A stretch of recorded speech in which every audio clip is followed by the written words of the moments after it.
This is the September 26, 2017 meeting of the Fairfield Town Planning and Zoning Commission. The first item on our agenda is the meeting minutes from September 12, 2017. Does everybody have a copy of that?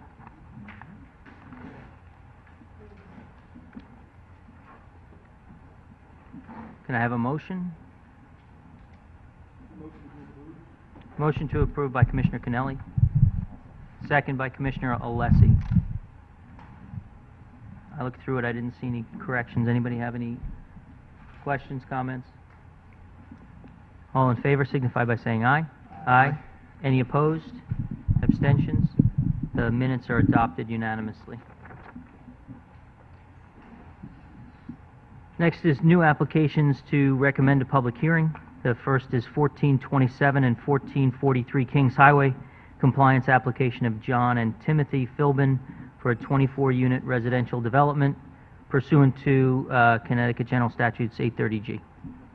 Mr. Chairman, this property is the portion of Kings Highway that's adjacent to the entrance to the Metro station over by Bigelow T. It's completely, that's in proximity. It does require a public hearing, and we will schedule probably at our next meeting. Okay. Thank you. Can I have a motion? Make a motion to public hearing. Motion to public hearing by Commissioner Alessi. Second by Commissioner McAleese. A public hearing is required. Any comments? Okay. All in favor signify by saying aye. Aye. Any opposed? Abstentions? Moved to public hearing unanimously. Next is 2500 Blackrock Turnpike, zone change application of ACM Realty LLC to establish a design commercial district on land presently zoned residence R3. This application, Mr. Chairman, has a companion application below it. This is the former HSBC Bank on Blackrock Turnpike going north. It's the last property on the right.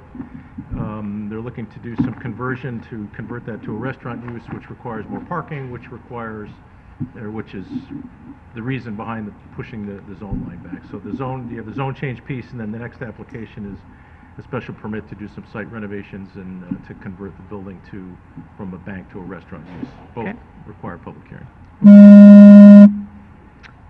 So on the first item, 2B, can I have a motion? Make a motion on public hearing. Motion by Commissioner Alessi. Second. Second by Commissioner Noonan. Public hearing is required on this one as well. Any comments? Questions? Okay. All in favor signify by saying aye. Aye. Any opposed? Abstentions? It's moved to public hearing unanimously. Next is 2500 Blackrock Turnpike, special permit application of ACM Realty LLC for conversion of an existing bank to a restaurant use and related site improvements. So, nothing further to add. Motion to move to public hearing by Commissioner Alessi. Second. Second by Commissioner Noonan. Again, public hearing is required. Any comments? All in favor? Aye. Any opposed? Abstentions? It's moved to public hearing unanimously. Next is old business. First is zoning regulation amendment, application of Post Road Residential LLC to amend Section 10 of the zoning regulation. And proposed 10.18 transit-oriented downtown district. Mr. Chairman, I've briefed the Commission at the last meeting of the staff report. I can do so again to the extent that you wish. Otherwise, I don't have anything further to add from last time. If you Okay. need to recap, I'm happy to. I don't think we need another summary of the application. I think commissioners, to the extent that they want to ask questions, once we have a motion pending, they're free to do so. Okay. Can I have a motion? I'll make a motion to approve with the conditions that the chairman has laid out before the commission. So that's a motion to approve the revised regulations that I had circulated at the last meeting? Yes. Okay. Second. Okay, motion to approve the revised regulations by Commissioner Alessi, and a second by Commissioner Noonan. Commissioner Alessi? Aye. really don't have any further thing to add. On this, I think we did that last time around. All right. Commissioner Noonan? Mr. Chairman, I defer to you if you have any more comments from last time, but I have nothing more, I think, to add at this point, unless in response to my fellow commissioners. Okay. Sure. I mean, I'll certainly refresh memory for everyone.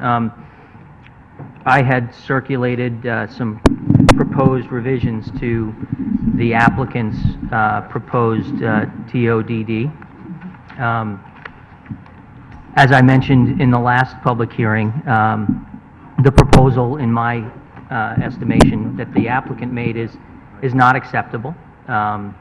It allows for too many units.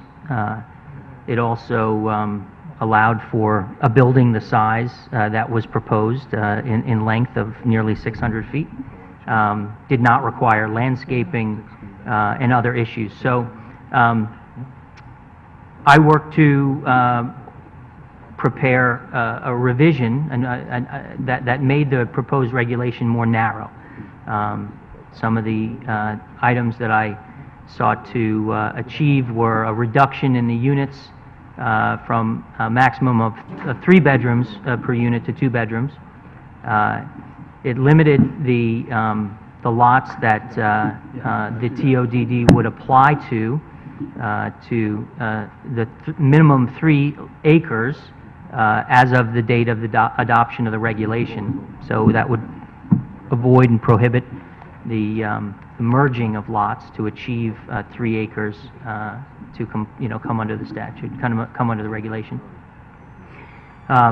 The revisions that I'm proposing require that the development also be in more than one building, with no building that's greater than 40% of the total floor area of the project, including the parking, excluding the parking, so that there would be some breakup of the density, so that it wouldn't all be in one big building. My proposal also caps the number of units at 90. The applicant had proposed the revision also includes landscaping for the required and requires a conceptual plan, and also increases the amount of parking spaces from 1 to 1.5 parking spaces required.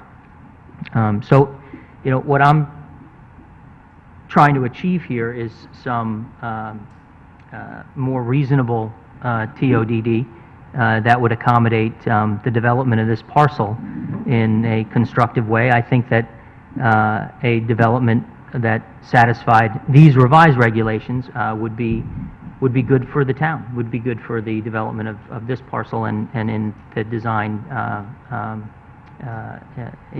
district. So with that, I mean, we tabled the item last time so that people could have an opportunity to look at it and to study it. I'm open to hearing people's thoughts, and if folks have some, further recommendations, we can certainly take up different, further amendments and the like. So, throw the floor open. Commissioner Barrett? Yeah, I have 2 questions for Mr. Wendt, and then I'd just like to reserve a comment. They're on the revised proposal. Just 2 questions on 2 of the items. Provide a maximum unit cap of 90. That question. Under that, could an application in this district be 25 one-bedroom unit and 65 two-bedroom units? Would there be any restriction on that? 25 and 65 equals 90. Right, to the extent it doesn't exceed 50 bedrooms per acre. Right. So if it could be 25 one-bedroom, 65 two-bedroom, which would be 90 units, but 155 bedrooms. Right. Okay. And then the second question is the requirement that it be in 2 buildings. We had a companion application with this one where we got to kind of see this, and I think the chairman said it was one long building. There's nothing here that would make, on this particular application or other, it'd be smaller. It just would have to be in 2 buildings, and then there are some percentages on each, but Correct. you could wind up with 2 buildings that would be larger in size than this application that we had before us. We have a plan in front of us to go with this. I mean, Combined total of it could be larger. I guess I'm Okay. not sure if that's possible, but I guess it's theoretically possible. Okay. The idea is to take the bulk that was proposed and break it into more. Yeah, and I understand we have that in another district as well, we require, but there we have like 4 units per building or something like that in the residence B. Clarification on this first question. Yep. The first question. Yeah. I thought that there's 3 acres, and they're limited to 50 units per acre. Yeah. There's really no instance where you have 150 beds. They have 155, They have no. 155 today, and since you didn't change the bedroom count, it still could be 155, that's my Slightly point. above, it's 3.1 Yeah. and change, that gets the. Per total number acre. back to Yeah. Right. 155. That's on the parcel that is in the companion application. Correct. But the maximum number is 50 bedrooms per acre, Mhm. as the calculation would go. And so just with respect to the size of the buildings, relative size of the buildings as compared to the companion application, if you want to talk about that, you know, the original application was for 118 units, and these regulations cap the number, the proposal that I drafted was capping the number of units at 90. So even if you had a 3-acre parcel, or a 4-acre parcel, or a 5-acre parcel, the total number of units is still capped at 90. Right, I know, but, But yeah, the bedroom count could remain where it is. the bedroom count could remain where it is. And that's, I just want to But go, the unit yeah. count would have to be lower. So I looked through each point of this proposal, I have a comment on each one. I'll just go through that, and then I can be done with this, at least this part. Reduce units from 3 bedrooms to 2 bedrooms. The companion application was for only 1 or 2 bedrooms, so might be good for TODD, but doesn't change this. Again, this application was for 3 acres. Break it into 2 buildings. Again, there's no consideration that those 2 buildings couldn't be bigger in size with some gap in between than the one that we saw. Units of 90, that is less units, but it could be equal number of bedrooms. It could be bigger. It could be bigger units. We don't really know what it would allow. But my point is it would allow the same number of bedrooms. If you note in the Commerce Drive area where we actually did a planning study thing, we only capped the number of bedrooms there. We used the bedrooms as a count there. Maybe that wasn't right. Maybe it should be units and bedrooms. But my point here is that doesn't change the number of bedrooms, and they could build bigger units. Include landscaping, that's good. Require 1.5 spaces, that's good. Again, this companion application had 1.6. So the proposed revisions, we said this was unacceptable. They don't really cost the application much of anything with regard to the property in question. We wouldn't really be considering a TOD without this application, so, this is really a result of a large planning session, as a result of, some new regulations proposed based on trying to modify the TOD. My point is that it doesn't really change much for this application. So if you felt that this application was too large in terms of size, it could be as big, could be less units, could be the same number of bedrooms, could be marketed higher, could be different. But I say that in looking at these, I don't see that it'll impact the application that drove us to look at this that much. And that would be my comment on the TOD. Commissioner Kennelly? I'm sorry, I didn't want to jump in there, Frank, but okay. the Democrat, Republican, Democrat. Is that- Oh. Thanks. Yeah, I know. Commissioner Kennelly? Thank you, Mr. Chairman. I'd like to start by, first off, thanking you, Mr. Chairman. You have a very busy legal practice. You have a son who does a lot of different sports, and you took it upon yourself, with help of staff, to try to figure out a way to deal with a very difficult situation we're facing. Probably, and I don't know how much of this was really understood, I think sort of people, if you follow the public hearings, you understand where the commission was in a sort of bind.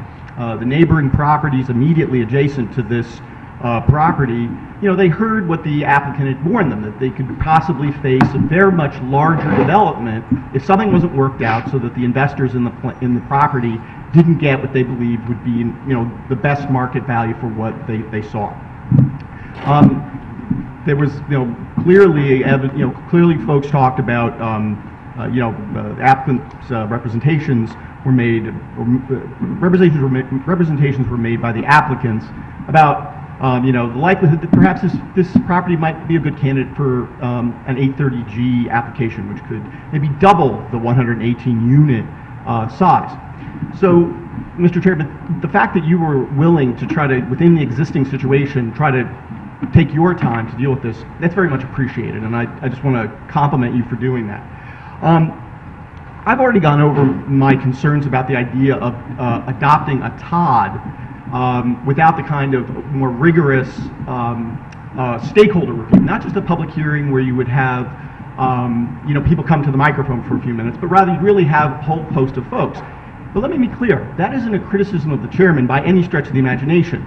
We're dealing with what is the reality of the situation. What's essentially the art of the possible here. The fact that different commissioners can come to a different path to where they think we need to get to in terms of a result does not mean that anyone is shirking their duty. If they believe that that's the one way to go, it would seem to me that ultimately we have to do that. Now, I just wanted to ask the chairman's indulgence. Because of the fact, Mr. Wendt, I didn't see any group emails. Did you receive any emails relating to questions from the commission for this TOD? Did this version of the TOD developed by yourself and the chairman?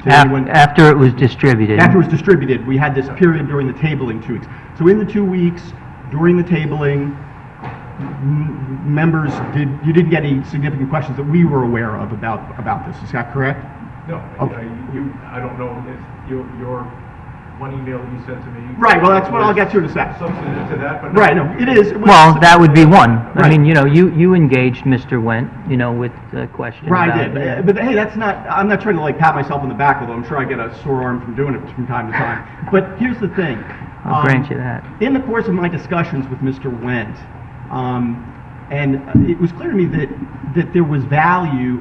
Here we face as planners a real issue here, which is we have a property that's zoned, as Commissioner Francis pointed out, her vision, and I think rightly so when she looked at it, was, my God, you could build 22 gorgeous townhomes, what's the problem? But on the other hand, we also were confronted, especially the chairman was confronted with the fact of, what do I say to the people in that neighborhood if a 250-unit building gets built there instead of a 118-unit building? And what am I going to do about it? So I completely understand where folks, if they believe that the TOD was the only, as I for a long time believed, was the only possible solution in this situation, they very well may have felt that, that they would have to approve it. Now, Mr. Barrett and I have talked. We went through the whole process with the TOD at Metro Center, with Commerce Drive area and stuff like that. So we're probably more aware of what is involved here and probably what the possible negative implications are. But let's set all that aside. Let's imagine for a minute, if anyone here, I don't know if I can reach any of you guys down there, but imagine if we could come to a way that we wouldn't have to deal with some of the downside of the TOD, which Mr. Barrett and I are concerned about, how long a time it should take to put it together, but also some of the possible things out there. Today, under this proposal developed by the chairman, where he spent time on his own, it does, limit to the size of the properties. But of course, when I asked Mr. Wendt, it doesn't have, any future commission could, in theory, change the scope, the elements of the TOD, but the TOD itself would still exist. This overlay, which, in addition to impacting this applicant property, has also the impact on the larger Mosswood property, could have the impact on the train station, and then there's an unaggregated 30 acres, which also, of course, those acres can then touch on, on other properties that could be added into the district. So, for example, Commissioner Grauer, I know you as someone who's developed properties and are concerned about the ideas you've expressed in written form to the commission that, a developer should have an opportunity to, put together a proposal that's a match that works with the neighborhood. I absolutely agree with that. I don't want you to think that I'm a know-nothing, for example, when it comes to development. That's very important. And I understand folks' efforts to try to lessen the TOD, so I understand why Mr. McAleese, perhaps, for example, was asking maybe this TOD is a lesser TOD. But let's imagine for a moment that we had another alternative in which we could assure ourselves that just as this will pretty much only affect, this TOD we're talking about, would only affect the Mosswood property and the applicant property, but also wouldn't leave us with two things. One, future worries about what leaving that overlay there will do. We just don't know what some future commission might do that the chairman and we all don't want to see happen. And also, just, again, Mr. Barrett's point about this idea that, as a commission, maybe it's not a wise thing to enter into a TOD without the kind of due diligence that probably makes some sense. And ultimately, sad to say, either version of this TOD, because ultimately the chairman's hands and Mr. Wendt's hands are tied by the nature of the TOD, the nature of the property. There's really only so much variance we can get from the original application to this change application. It's a good one, but could we do something that perhaps could limit, could perhaps get us to where the property could be more developable for the applicant, but also would free us of the time and maybe only at all in this area impact Mosswood. So what I'd like to do, if I could, Mr. Chairman, if you could pass this down. This is, no, keep that, you have it already. No, keep, hand that down with me. Yeah, cool. Oh, maybe, that's. I don't the have same one. Oh, Yeah. you don't? I don't have one. No. So, This is- what I've done is this. I spoke with Mr. Wendt about this issue. And I appreciate, by the way, I know it's a long night, and I apologize for talking so long. I'll be off very shortly. You don't have to deal with me. But I would just like you to look at what I'm handing out to you. I had conversations with Mr. Wendt, and then I also spoke with Commissioner Barrett, because he's so good on the numbers, and as Mr. Wendt points out, he's got an amazing institutional knowledge of kind of decisions we've made and the regulations and all the rest. So honestly, had this process been different, for example, if we'd been able to, in between the sessions in which this application first bubbled up, if we had, been able to meet as a group, then, it might be that we might have come up with a solution sooner. Basically, what I asked Mr. Wendt and I asked Commissioner Barrett was this: is it possible to just simply change a reg to allow for greater density if it's in proximity to something? So, for example, if something is within 800 feet of a train station in a particular district, does it need an entire overlay district that covers Tomlinson and Mosswood and the train station, parking lot, and 30 other acres of property as of now that won't be really affected, but who knows in the future? Well, it turns out, according to Mr. Wendt and also according to Commissioner Barrett, it's not the case. Now, I will tell you, if I'd known this a month ago, Mr. Chairman, should have studied my regs harder, then maybe in conversations that we had before this, I could have been a more productive and effective commissioner. But if you take a look at this, obviously this is not something we can vote on tonight, but what Mr. Barrett and I discussed were two possible regulation changes to the DRD, regulations. Now, the benefit of changing a reg versus setting up an overlay is the reg is narrowed to the zone. So, we've offered kind of an explanation, but if you look on pages 3 and 4 of this, you have here 10.6.5, and there, in that 10.6.5, it says where the underlying residential zone is A, the maximum allowable dwelling density shall be 6.9 units per acre, and each lot shall be a minimum of 1 acre. So what we worked on was some new language here. For example, now I know Commissioner Ford, you have often wanted, as somebody who believes in sensible regulation, that what we do should be tailored and narrow and sensible, and I agree with that, absolutely. I think we have a responsibility to regulate, but in a narrow way. I'm sorry, Commissioner, if I may, Sure. just to be sure while you're progressing, so the 10.6.5 we're looking at now is the existing. Right. So the- And even so though we it's would bolded- add language to it. So this That's is the bolded part you want to right, focus exactly. on, So is yeah, the so if you take a look on page 3, the new language would read, when the underlying residential zone is A, because this is a DRD and the properties we're kind of talking about here are A properties, and the lot is within 800 feet of a train station, the maximum allowable dwelling unit density shall be 17 units per acre, and each dwelling lot shall have a minimum of 3 acres. This would yield, for example, for this applicant, in the range of 78 to 80 units, very close to that 90 units we were talking about. But the good thing in here is that under the language of 10.6.5 requires 20% affordable. Now, Vice Chairman Alessi, in our public hearing, pressed the applicant. If you've got 10%, what about 20? And there seemed to be some back and forth there. But the point was his eye was on the prize of trying to do more regarding affordable housing. If we were, for example, to use this language, this 10.6.5 additional, we might be able to reach very close to what the applicant seeks, so they might not turn to the 830G as an alternative. At the same time, we would get more affordable housing, and we wouldn't have to worry. There would be no more fighting over the tot. And let me say this again. The fact that the chairman went to the wall, took his time away from both his practice and his family to do this, I respect. So I want to be clear that the TOD, not so much is the issue here. What ultimately is can we find a way to maybe keep this as narrow as possible? And I would say a reg change as opposed to an entire overlay is that.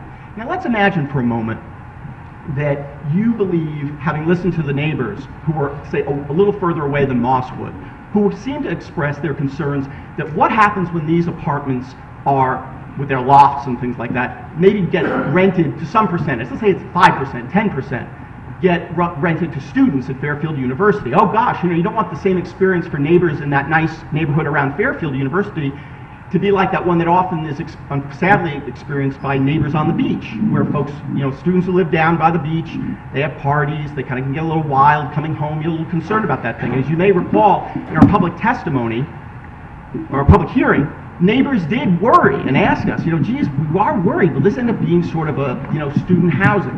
Well, that's where this other possibility comes in. If you look at page 3 and 4, 10.6 I'm sorry, page 4 actually here.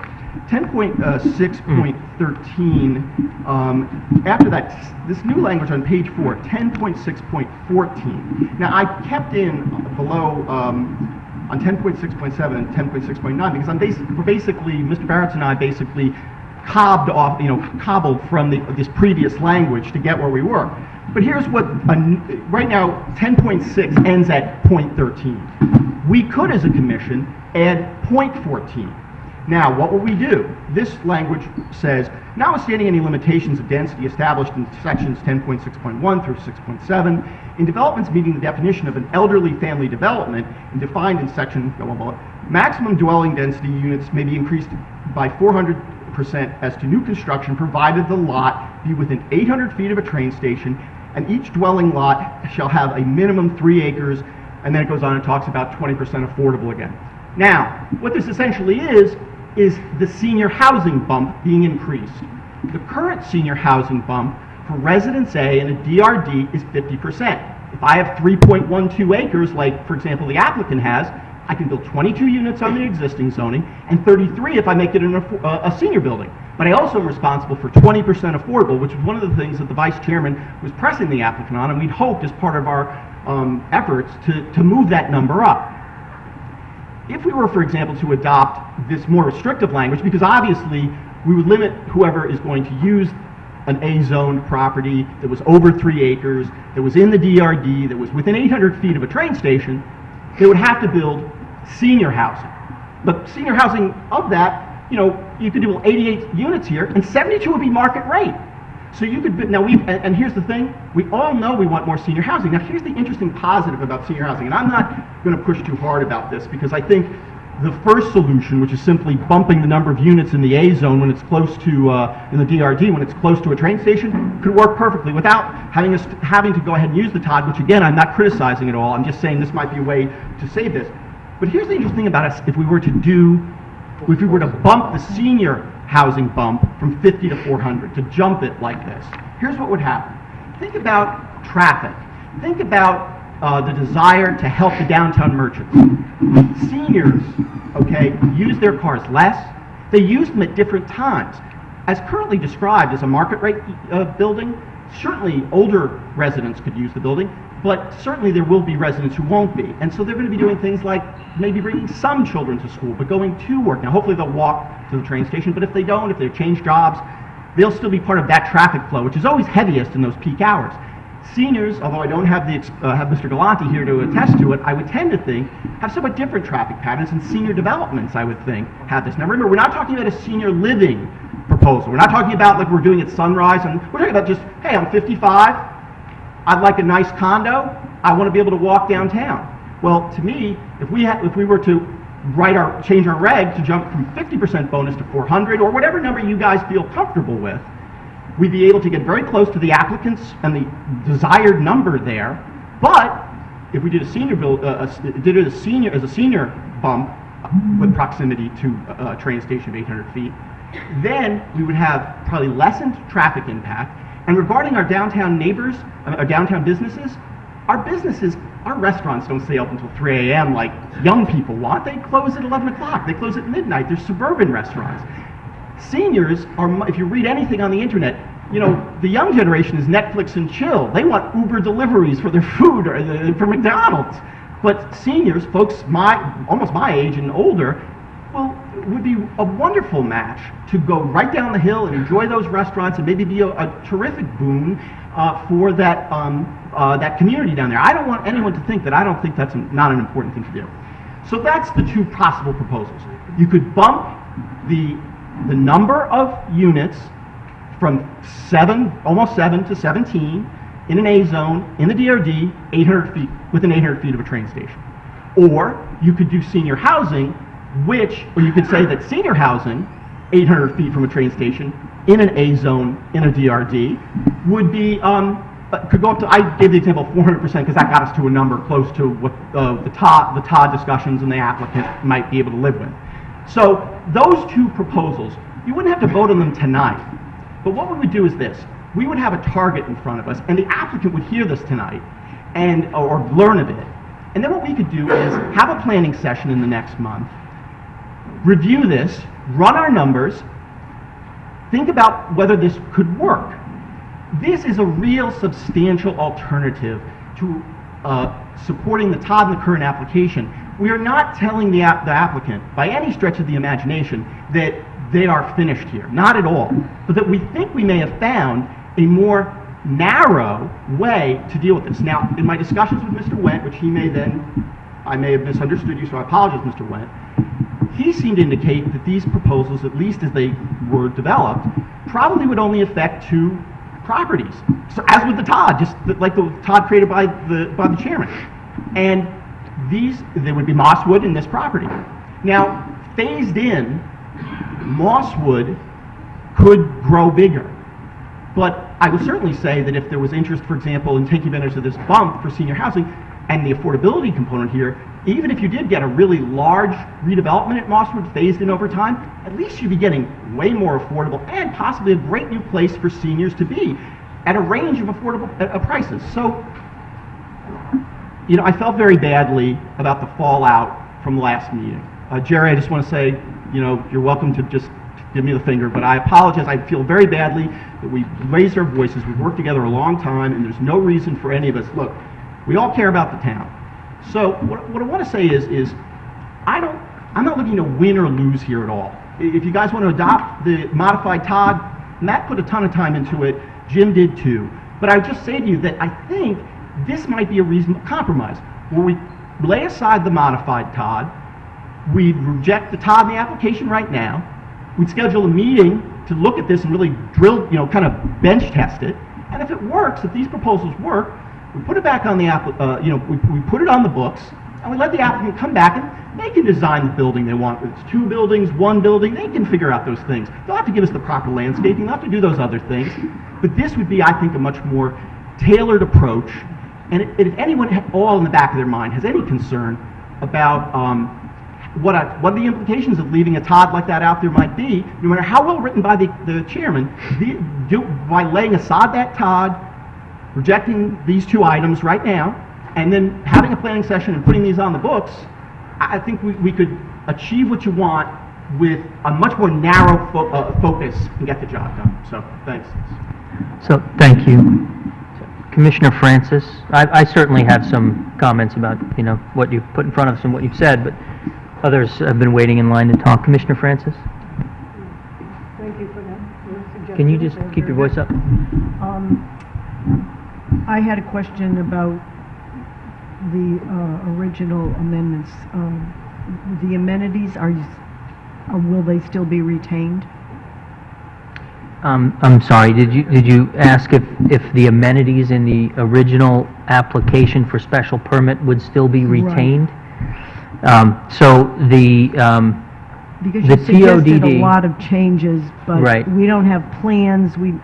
So the TODD that was proposed by the applicant does not require any amenities to be part of any development. And the revised proposals that that are in front of you here don't speak to amenities either. I would presume that a revised proposal, a revised plan for development, whether it's under the revised proposal or under any other set of regulations, would have amenities that are consistent with the development that they put in front of us originally and that they would want to build. I couldn't imagine a developer seeking to build a 60, 70, 80, 90 unit, development without having amenities, but we They would were not. outstanding. Yeah, and any revised plan it would require our approval anyway. I just find it difficult to vote on your recommended changes without plans. Not that I don't like them, but, Well, okay, very good. well, and also, I think I wanted to know, how do we know the developer approves it? Supposing we vote yes, how do we know the developer agreed? Well, so Favorably inclined to them? right, we don't, and that's part of the the difficulty in the exercise here. So my contemplation was that if enough of us thought favorably to the revised, more narrow TODD, that we could pass that and condition the approval on the underlying application on a revised plan that would still have to come back before us, that would be modified to be consistent with the revised TODD. You would still have the capacity to reject a revised plan if, for example, it didn't have amenities or it had other things that were not compliant with the regulation and the like. So we'd still retain discretion in that sense. I mean, it's a special permit application. So I hope that answers your question. Does that put color on it for you? Right, so if we vote tonight, it will be on the amended TOD, not, of course, the application, because... Correct, yeah. I mean, we would vote on the application, but we could approve the application on the condition that their plan is revised, consistent with the revised regulations. That would then have to come back to us for approval to make sure that it was consistent, is what I was contemplating. So does that answer? I mean, look, the commissioners could deny the special permit application. We could approve the revised TOD and deny the special permit application. I mean, that's a possibility as well. The developer at that point then could come back with a new application for special permit under the now adopted That's what I TODD would regulations. think would be more logical. There's concern there on my part, frankly. I don't want to cut you off. Does that? No, that's my problem. In fact, I didn't even think, when I asked Mr. Nguyen if we were voting, I thought we were voting on the original one, not the amended suggestions. I didn't even... Well, the motion that's been made and that we're discussing now is to approve the revision Yeah. that was circulated, not the original proposal. Right. So, do other people, does anybody else have any questions or comments down this side? I keep looking this way. Commissioner McAleese, yeah.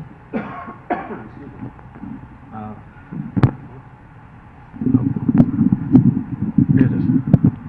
Okay. I was thinking hard about this and trying to understand all the ins and outs. I like most of what the chairman had put forth with his amended version, although I was still sort of hung up on the parking issue, because reading about TODs, I was looking at a document the state puts out where they actually reference the Fairfield TOD. They use it 4 or 5 times as an example of what a municipality can do. And then there was an earlier one from like 2012 that was when they were issuing grants for municipalities to do research on TODs and come up with proposals. And then I decided to sort of clear the deck, went back to the zoning regs, and I hit on the same thing that Commissioner Kennelly was just talking about. I was looking at 10.6, 0.5, 0.7, 0.13 with the 17 acre, 17 units per acre with a 3 acre minimum and an R3. I have to say, he synopsized it better than I could, but I could definitely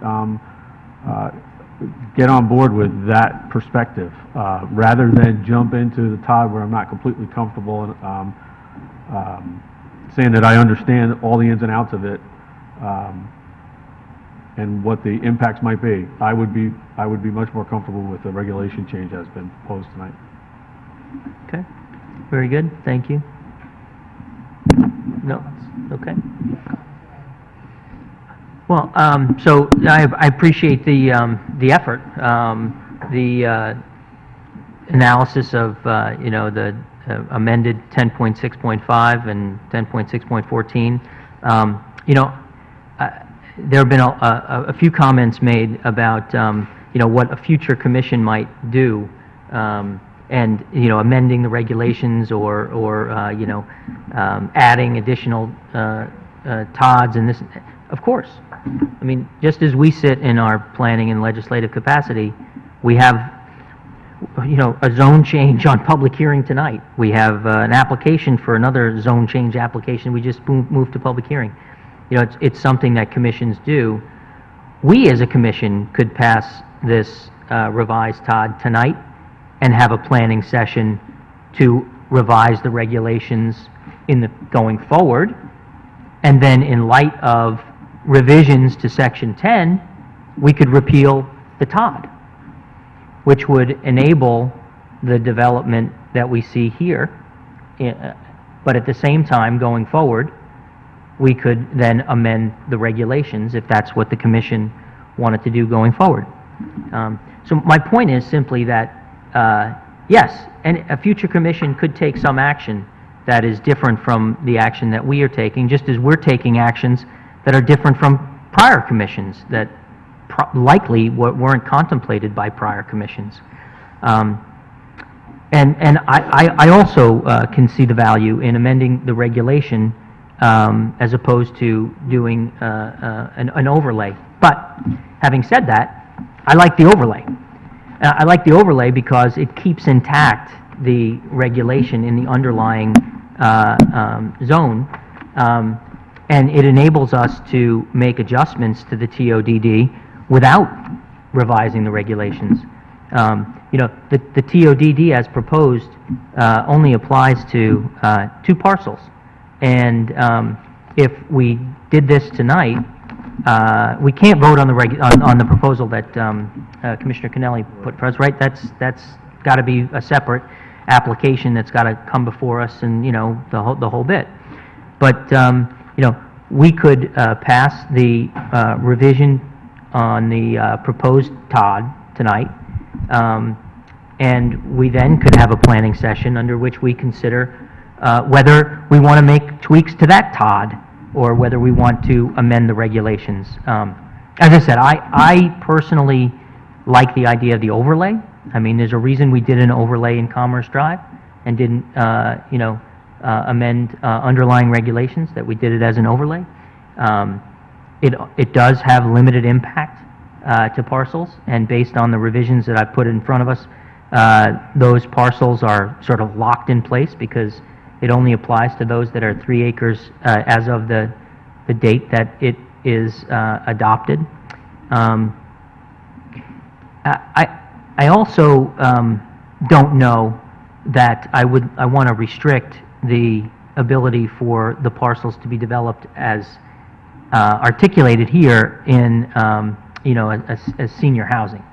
I think that, you know, one of the benefits that is presented in the TODD that the applicant has proposed and is, you know, by implication or by necessity the revision that I proposed, is that you know, it's not age restricted. That we are trying to encourage a mixture of you know, housing in downtown, and I do understand that the regulation allows that. It doesn't require it in order to get a further bump in density and so forth. You know, based upon my being able to look at it right now. You know, so you know, we have the benefit of the TODD that's been the subject of the application. We do have the capacity to pass a more narrow revision to that TOD that would restrict the development of the parcel and restrict the number of parcels that you know, would be impacted by the TOD, which would, in the context of the applicant's representations here on the record with respect to the property and the result if there was a denial here, we have the opportunity to do something constructive. So, yeah, I would, with that, encourage folks to vote in favor of the revision that's been circulated. And then I do agree that we look at further amendments or revisions to Section 10 or this Todd. And if people think that it is working, then great. If there are tweaks, that's great. We'll talk about that. Perhaps people want to repeal it. But at least it gives us the opportunity to, have an effect, at the moment. Reaction? Commissioner Barretts? Yeah, I'll be quick. Because, I mean, Mr. Kennelly did all this, and I think it's good to have these ideas in front of us. Just a couple of the numbers he threw out are things I actually mentioned during the hearing. They didn't just come out of nowhere. Again, it doesn't have to be that. 17 units is what we allow in when the underlying zone is design industrial or design commercial. This particular parcel we're talking about is why we're thinking about, I think we're thinking about allowing more density than we would, and if it was like an A zone, like some residential street over that we all live on, Right. is because it's near the downtown area. So, that density was taken right from the density we would allow in a commercial district. Yeah, just to make or a... industrial. Not to cut you off, 17. because I want you to, but just to understand, right now, in the zone we're dealing with, the A zone and a DRD, for this parcel, you get about 7 units per acre. So the applicant can do 22 acres under the zoning, 22 units under the zoning. What Mr. Barrett's talking about, 17 units per, obviously begins to bump that significantly up, and that does not have anything to do with senior housing. That was a separate proposal where you would bump the senior bonus. Just simply making the A zone 17 units per acre instead of 6.9. Not the A zone, The within A 800 zone feet of a within train 800 station. The A zone So- in a DRD within 800 feet Right, of a so train it doesn't, so Right. it applies to these Right. parcels. Right. And again, a little And narrow. it's just the same, Mosswood and, in other words, Right. this proposal would Can we affect have, only just, I Mosswood think we need and- one person to speak at a time. Yeah, well, it's your proposal, so you should probably talk about more, but I just wanted to say that where some of these numbers came, the 17, and then the 20%, Bob, that's something we put in the regs too. So if you took this particular parcel, where we would see an application, one could put at 3.1 acres, 52 units, and then if they wanted to follow the affordable, that's how we get to 78. And again, these numbers can be debated. Maybe they need to be a little bigger than that. I just, the numbers there are based upon things that have been codified, that have existed for a while, that you could almost do, so when we talk about what's allowable density, I mean, for Thorpe Street, that was what the allowable density was, because that was the design, and underlying zone was a design industrial. I mean, if you look at Mosswood next door, that's only, to my knowledge, again, I got this off the website, now, there's 136 units, that's like 10 acres, Right.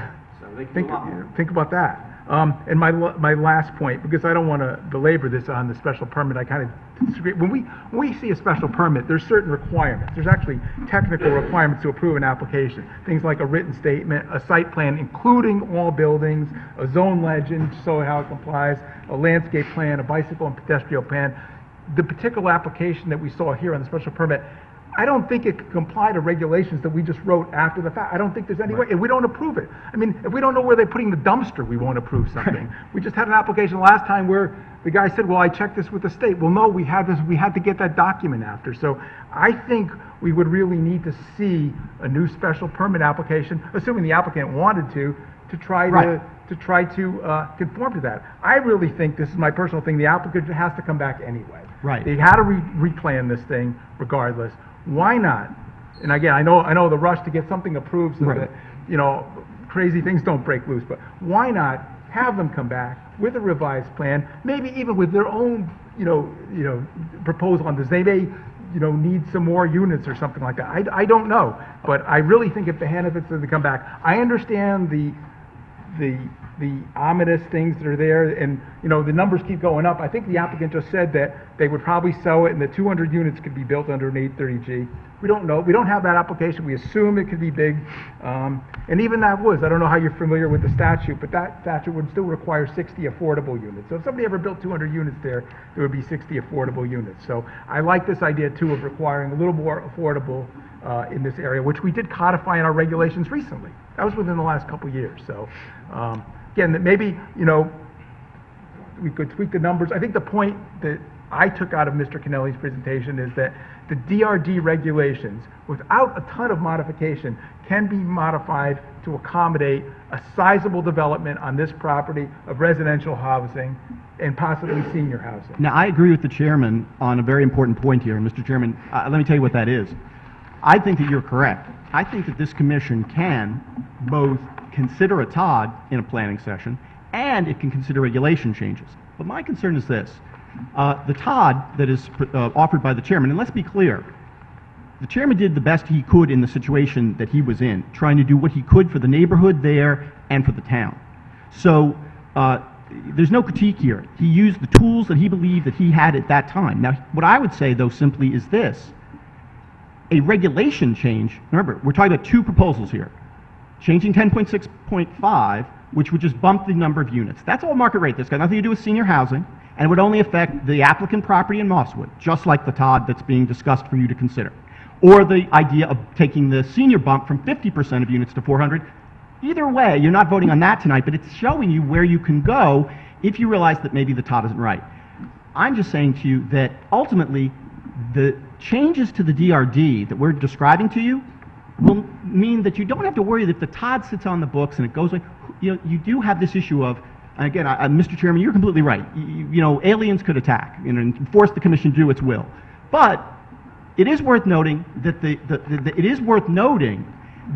current administration very much believes that it's going to build its way out of the crisis between education spending and higher taxes.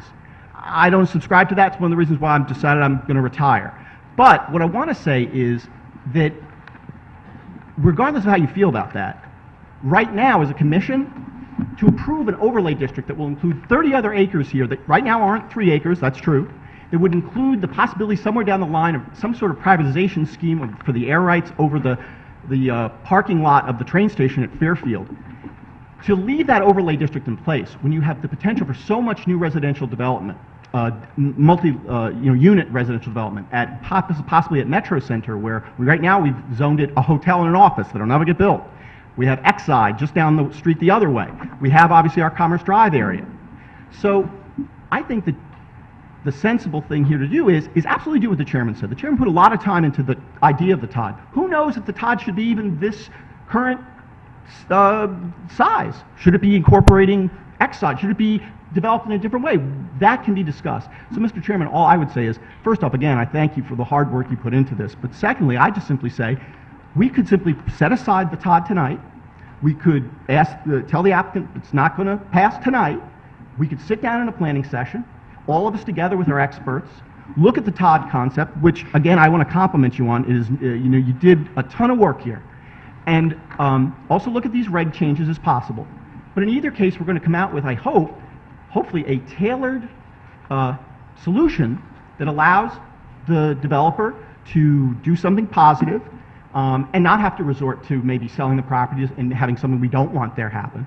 But I think the simple thing to do is not to approve an entire overlay district tonight and to then have a planning session, think about the overlay, have experts in, also think about the reg changes, see if we can get a matchup, and then present the applicant in a few weeks with either a TOD that we think really comes from us or reg changes, and then let them see what they want to do. That's all. But I agree with you, Mr. Chairman. I think the commission can consider both. I just wouldn't do it all tonight. Thank you. I would just like to make one note that with respect to the other property, the Mosswood property, the proposed regulation caps the number of units at 90. So even though Mosswood is 10 acres, the maximum number of units that could be developed under the revised proposed TOD that I've put in front of you is 90 units. So I just offer that as some limitation on the hypothetical that was advanced, that Mosswood would somehow be redeveloped or could be redeveloped under the revision that's in front of us to be something much, much larger than it is now. In fact, it would be capped at 90 or under the revised TODD. I mean, that has an aggregate cap of 90 units. What's in front of us tonight? Wait, now, but how many units are they now? 136. So they're at 136, so they are already kind of an existing nonconformity there? No, What would happen? What would because happen? it's an overlay. Okay, so what would they be They're able- they're so in how much more conformity. could they build? I'm just trying to understand. None. So they would Not under the TODD, So not this under the revised The current TOD. 136, they're already capped out. Yeah. Really? Is that correct? I mean, I don't know what the total number of you units work- could I'm be just trying under to the. understand, is that correct? This Todd would Yeah. actually just cap out Mosswood? If theoretically, Mosswood was to be completely redeveloped, it would be capped at 90 units. So if I tore down the 136 units because I'm insane and I wanted to just place it, 'Cause it would I can only that put would 90 never units on happen. 10 acres? Correct. Under the revised TODD overlay that is in front of you tonight, it would be capped at 90. Now, what is the maximum number of units that they could develop the parcel under the existing regulations? That number is something different than 90. They don't have to, my point is they wouldn't avail themselves of the overlay because that would cap them at 90 units on 10 acres. So they could not use the overlay and then construct Whatever. larger amounts? Whatever it is existing in our regulations that it would be allowable today, if for some aliens came down and demolished the entire, as you suggested, demolished the entire 10 acres I was being of facetious, building. Mr. Chairman. Yeah, but you follow what I'm saying? Yes, absolutely. Okay, Look, so in our other only words, division now- the our only revised division now, Todd. honestly, Mr. Chairman, our only division is, I think we just ought to sit down in Yeah. a planning session and hack these things out. I like that idea. I think that's I mean, interesting. But so but I think others that's, would- so I just, for everyone here, it's like there's no sky is falling, right? It's not like someone, even if there was a 4, 5, 6, 7, 8, 10 acre parcel, under the revision that's in front of us, the maximum unit count is capped at 90. Commissioner, Mr. Wendt? I have one question on the proposal and then a comment. Not really important because I think we're in agreement that 10.6.5 couldn't be adopted tonight. No. that's But just I so don't- there's I another don't way to see- go. There's a path forward. I don't see where you get to the 78. Can you walk me through how you get I to got the that. 78, Oh, yeah. 16 affordable? Because That's just on, that's not a regulation change, he's just relating to this application. Right, On this, on 3 acres, it's 17 per acre, on 3.1, you get 52 units. Right. And there's another part that says, if it's affordable, Right. if you have, then you get a bump of, if you do 20% affordable, then you get a 50% bump. 52, that's only if it's age restricted, though. no, there's only one section age restriction, and one just section is just Yeah, affordable what we housing. did was, Mr. Wen, in case I wasn't clear, there are two proposals here. One is to change the underlying number of units in 10.6.5 from 6.9 to 17. The other is the bump. But here's I want to make the point, though.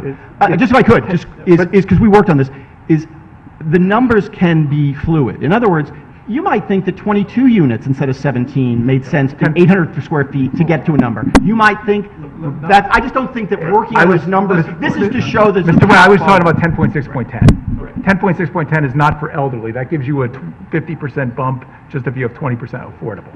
If everything above 50% is. Well, we could read through it. But anyway, it's not important. It's not important for the sake of. Provided Right. at least 20% of all dwelling units within such development shall can be made. All right. Right. It's not important for the sake of this discussion. The comment I have, though, relates to your concern about other properties that could be ultimately subject to the TODD as revised. And in your, you referred to the train station property a couple of times. What you could do is that it's not part of the proposed revision, but further restrict proposed 10.18.3, whereas the amendment as it's proffered presently is 3 acres at the adoption at the time of this section could also include that it be a underlying zone. Okay, so in other words, Further restricted. right, So- that's so great. the piece that And you're talking about, you're talking about amending what we're talking about. Yeah, Well, no, right. I'm no. amending Oh, what the Todd? chairman has Oh, the Todd is. proposed. And taking one of your suggestions To take one of your concerns. and further narrowing the proposed Further Todd. limit the proposal to a Right. underlying zone. Here's I do have a question for you, though. By the way, I'm sorry. No, go ahead. Yeah. Yeah. No, I think it's a great point. What I'm getting at is one of the concerns articulated on page 1 is the potential applicability to other parcels. And one of the concerns that was articulated during the hearing was the potential assemblage of properties, so that to attempt to address that was the provision that it has to be 3 acres at the time the section is adopted and not later assembled.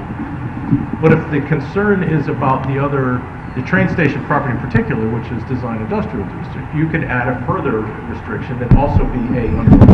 And I think that's great, but again, my only thought is that this is more of the thing that I'd love to kind of have stakeholders come in and talk to us about in a planning I'm gonna session, get it in like a us second. to do. But Mr. Wendt, I do have a question for you, because I assume, since we're talking also, we're in an open session now about the TOD as a proposal. It seems, though, that it's clear that by some simple regulation changes, that we'd have to tweak the numbers, we could probably get something approaching the result we could get through a TOD. We were on the commission, Mr. Barrett and I, for these years when the TOD at Metro Center was developed.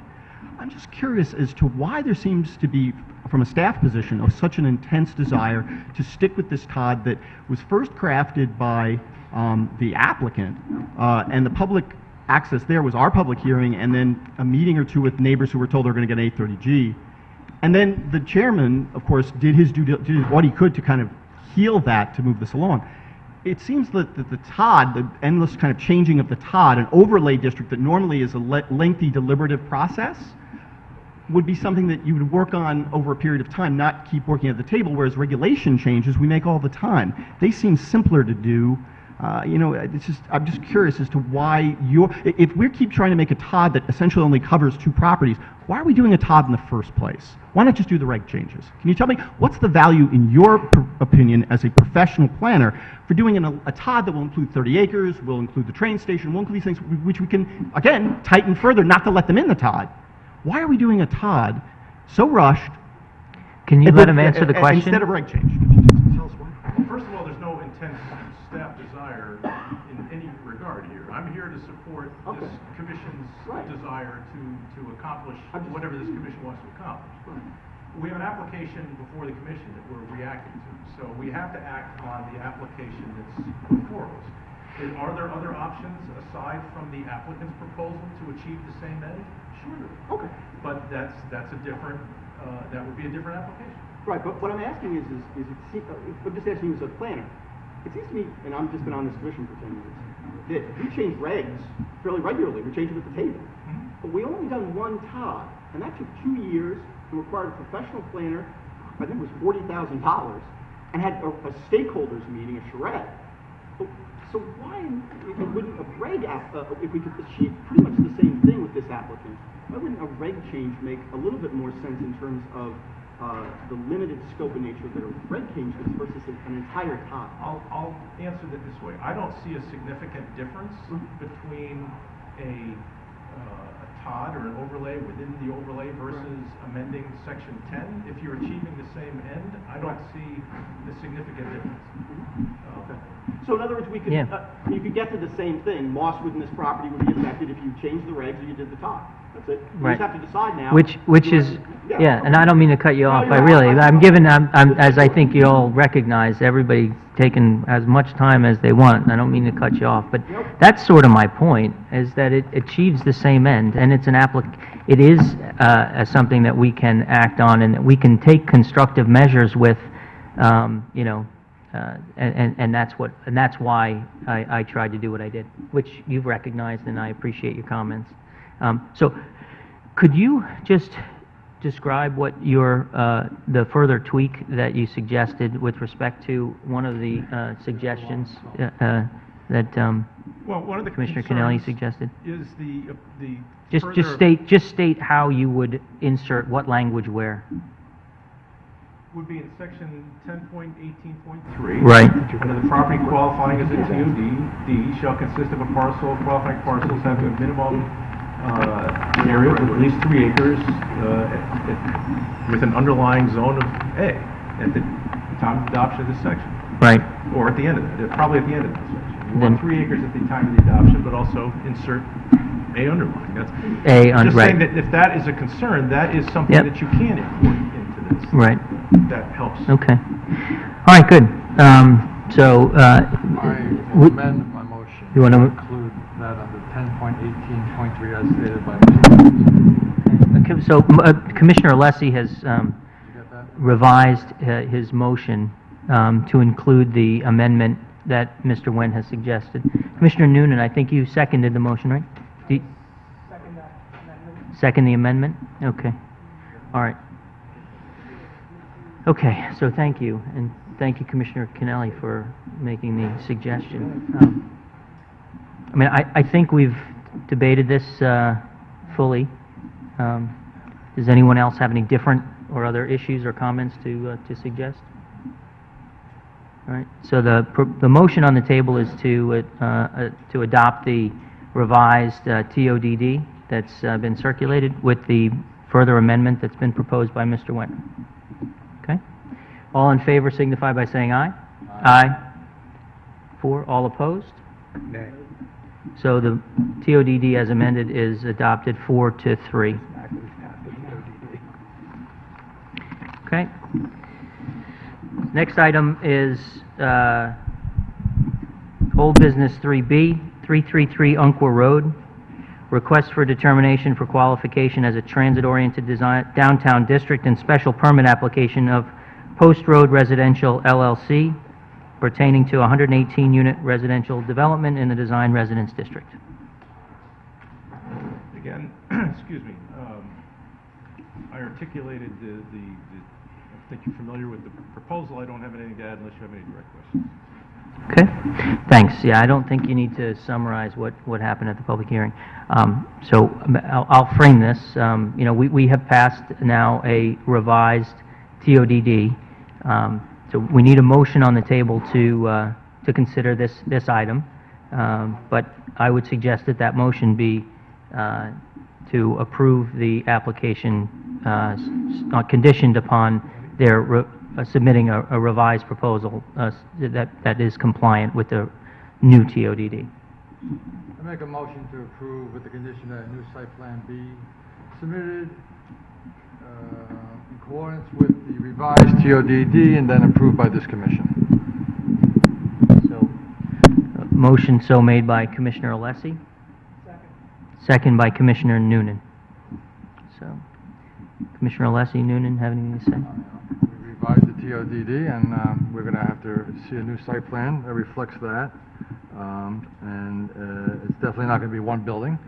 So, and Commissioner Francis had mentioned amenities, so it's going to come before us again that we'd have to, approve. I can't see anything else.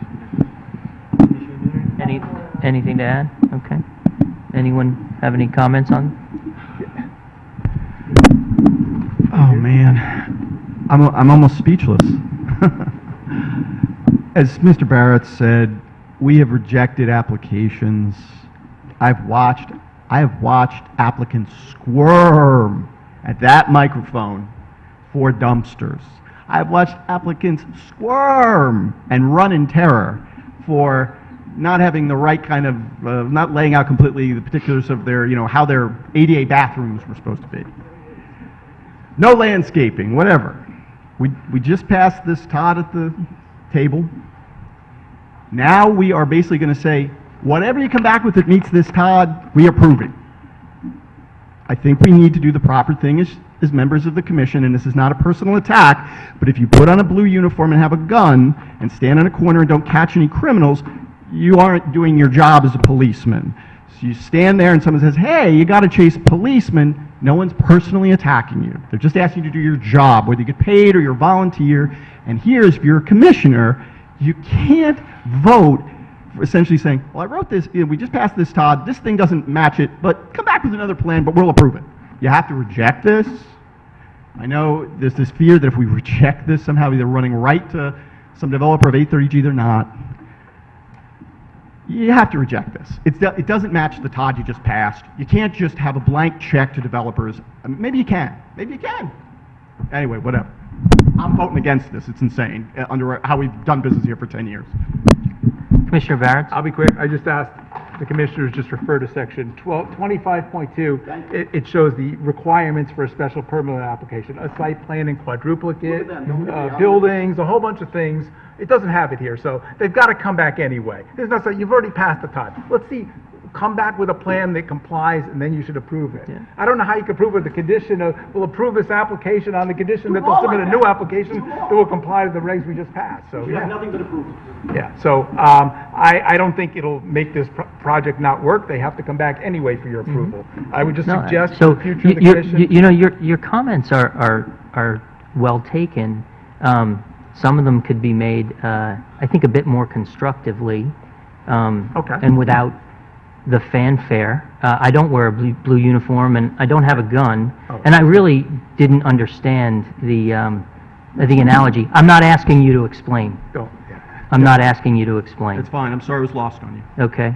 You know, we do approve applications with conditions for applicants to submit revised site plans that comply with our conditions, subject to approval in some instances by staff, and in other times for approval by us. That does happen with frequency. Have we, Yeah, the synagogue was, the Stratfield Road was another.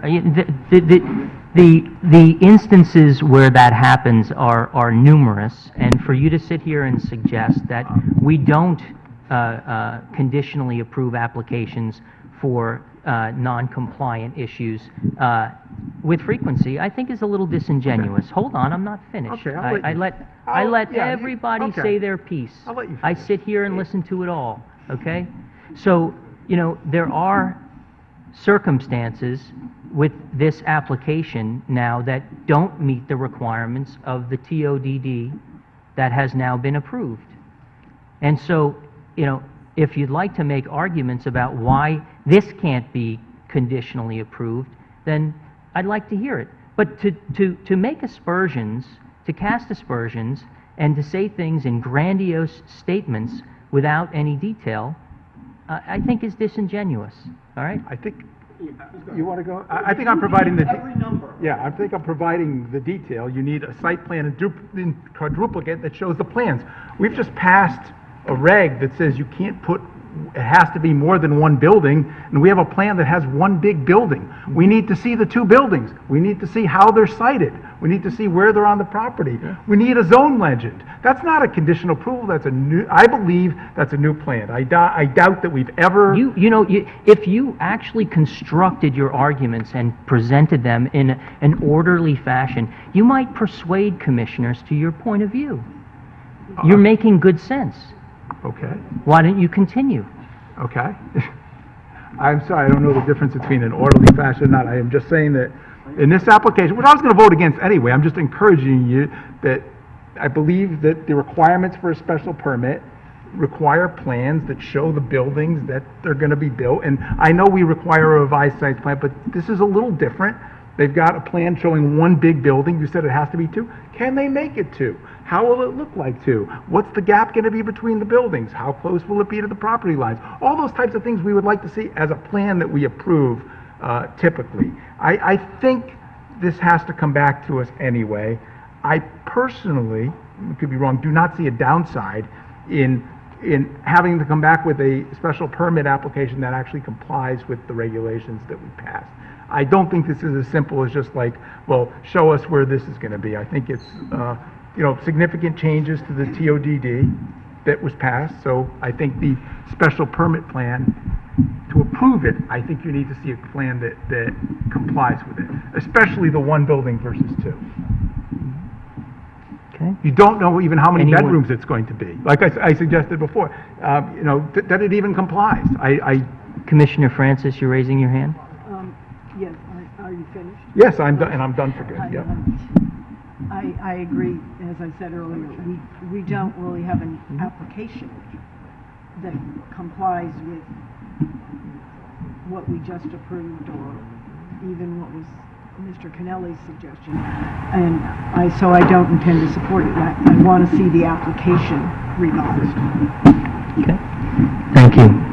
Anyone down at this end of the table have any comments? Yeah? Commissioner Lessing? No, at this time, I'd like to withdraw my motion. I think Commissioner Barrett is making sense, and I have to come back with a new set of plans at this time anyway, so if anybody has any, Commissioner Noonan? Well, actually, I don't think Commissioner, does the seconder have to agree with the withdrawal of a motion? Mr. Roberts? Yes. Does Commissioner Noonan, do you agree with the withdrawal of the motion? Okay. You want to make a new motion? I'm afraid of actually. Come yeah. back with a new site plan. I mean, I think that at this point, it would be a motion to deny the special permit application as non-compliant with the revised TOD that we passed. And that would be coupled with an invitation to as soon as they can. So, Deny without prejudice, I guess. should we deny it without prejudice to that effect? It's really a distinction without a difference. I think they understand, obviously you've approved a regulation amendment. They have the choice to come back with a revised plan or... Based on the fact that we revised the TOD, I would make a motion to deny this without prejudice to invite them back with a new special permit application. Motion by Commissioner Lassie. Commissioner Noonan, you second? Oh, I'm sorry, he doesn't have to. You don't have to. Is there a second? I'll second it in the spirit of unity. Wow. I must say, I'm shocked. Commissioner Barretts has seconded the motion. Is there any need for further discussion? It was a motion to deny, wasn't it? Commissioner Kennelly, do you want to say something? All in favor signify by saying aye. Aye. Any opposed? Abstentions?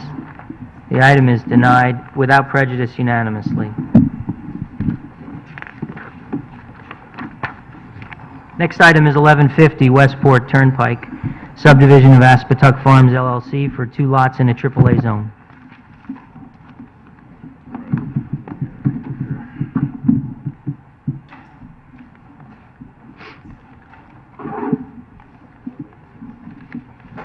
Okay.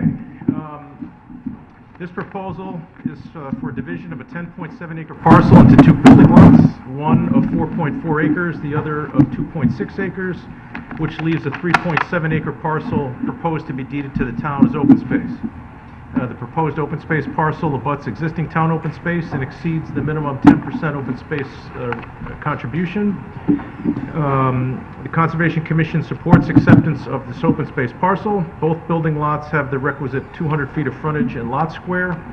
Due to the frontage on a state highway and topographic considerations, a single common driveway is proposed. The applicant presented a sightline profile public hearing, and the state DOT has approved the proposed access, and I believe we submitted to you the following, after the hearing, the confirmation that the state also did perform a sightline analysis as part of their permit Yeah. review. That is all I Saw have, that. Mr. Chairman. Very good. Thank you very much. Can I have a motion on this? Motion to approve? Motion to approve by Commissioner Kennelly. Second by Commissioner Noonan. Commissioner Kennelly? In our administrative capacity, we are limited in, when we look at a subdivision regulation, a subdivision application. This application before us met the required criteria, so unless anyone has a concern specific to the site related to safety or other issues, we would have to support it. Great. Thank you. Commissioner Noonan, anything to add? Okay. Does anyone else have anything to add? Okay. The motion is to approve. All in favor signify by saying aye. Aye. Any opposed? Abstentions? The subdivision is approved unanimously. Next is 1485 Stilson Road, re-subdivision application of Catherine Ross for 3 lots in an A and R3 zones. Okay, this proposal is to divide a 1.72 acre parcel into 3 lots. There is an existing dwelling at number 1485 Stilson with 2 new building lots proposed to the east. The parcel is divided by an A zone and R3 zone boundary line. The frontage and proposed lots are in the A zone, and the proposed lots meet all the A zone frontage and lot shape requirements. The site plan was revised to address some drainage concerns raised by the engineering department. And the engineering department has also confirmed the adequacy of the proposed sight lines for these 2 driveways. Thank you very much. Motion on this? Motion to approve by Commissioner Lessie. Second by Commissioner Francis. Thank you. Commissioner Lessie? Meets all requirements, it's just be approved. We get more microphones for this table. He said it meets all the requirements, and he thinks we should approve it. Suggests. Yeah, Commissioner Francis, anything further? No. Okay. Anyone else have any other comments? All in favor signify by saying aye. Aye. Any opposed? Abstentions? The re-subdivision is approved unanimously. Next section is compliances. 201 Blackrock Turnpike compliance application of RC Bigelow T. Inc. for a monument sign.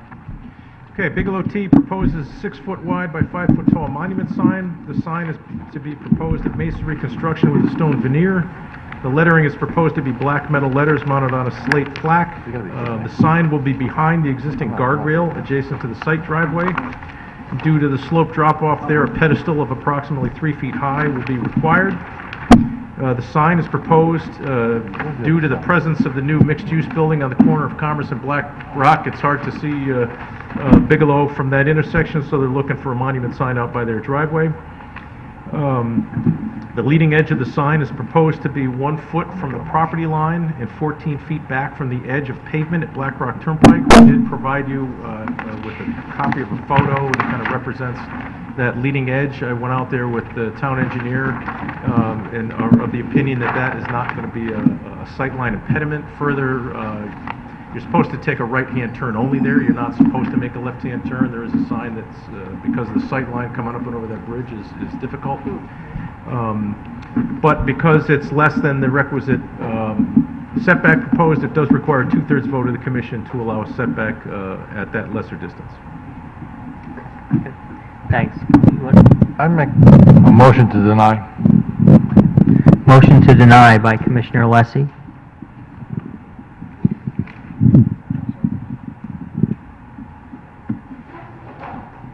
Is there any second?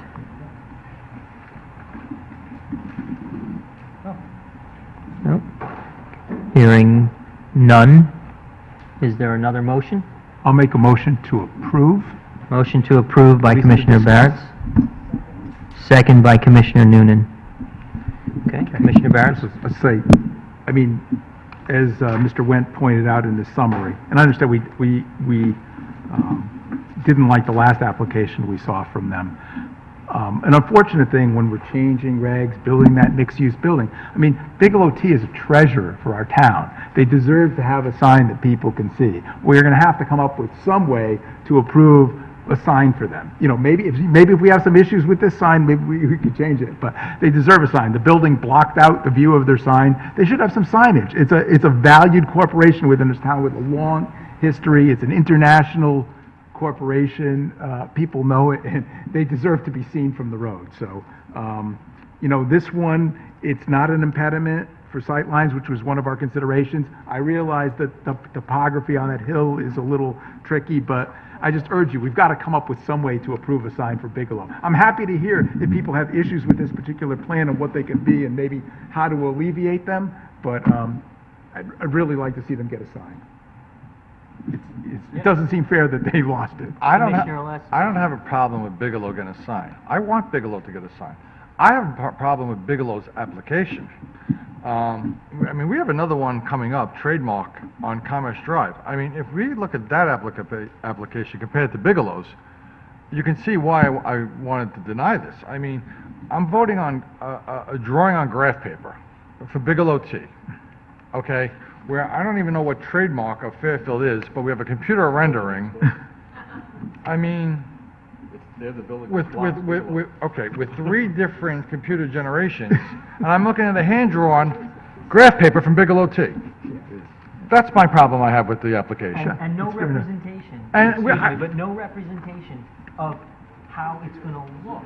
We have no idea what this is going to look like. Go ahead. I don't,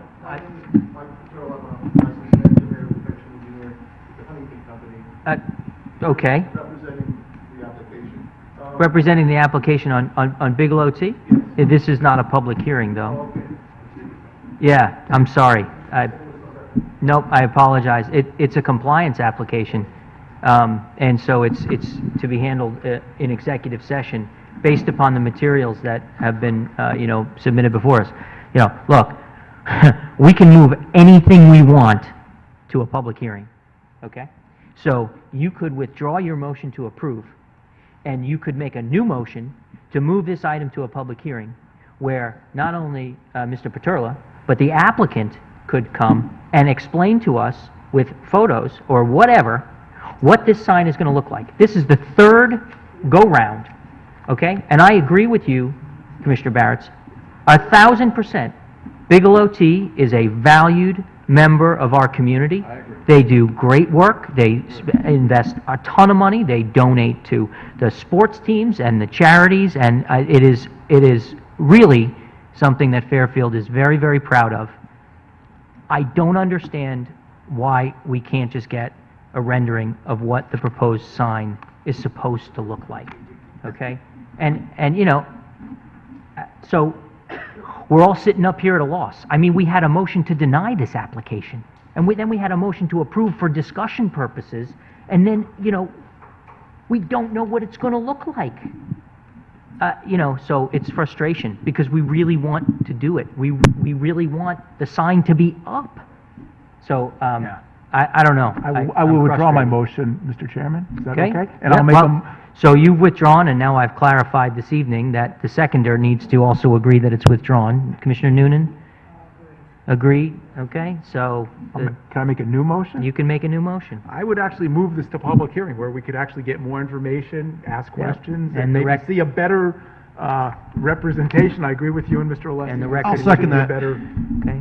vision. Motion to move to public hearing by Commissioner Barrett, seconded by Commissioner Keneally. Any comment on that? Great idea. Great idea. Anyone else? And I'm sorry to keep having to, my only reservation about the motion is that it kicks it down one more time, and it puts it on for another session. But it would be really nice to see what this sign that represents this wonderful corporation is supposed to look like. All right. All in favor signify by saying aye. Aye. Any opposed? Abstentions? It's moved to public hearing unanimously. Okay. This is someday I'm having. Next item is 1901 to 2009 Blackrock Turnpike, compliance application of David Wojtowicz, architect on behalf of Turnpike Shopping Center LLC, to establish an indoor recreational facility in a portion of an existing building in the design commercial district. That is a long call. Okay, Mr. Chairman, this proposal is to change the use of a portion of the former Eastern Mountain Sports retail space in the Turnpike Shopping Center to indoor recreational facility. A fitness training facility is proposed for the rear 4,500 square feet of this former retail space. Parking requirements for indoor rec are the same as that for retail, so there is not parking is not implicated here, and the only change is to add one new entry door to the storefront. Motion to approve. Okay, sorry, motion to approve by Commissioner Keneally, second by Commissioner Alessi. Commissioner Keneally? We've had a couple of these conversions from uses that involve retail and to like a sports activities. I think the one at Tungus, where Orange Fitness is, I think at one point, but Olay and some of the others. Point is I think this is a reasonable approach. I'm glad to see that there was a willing tenant to get in there. They're adding one door, so it's not a significant structural change or anything.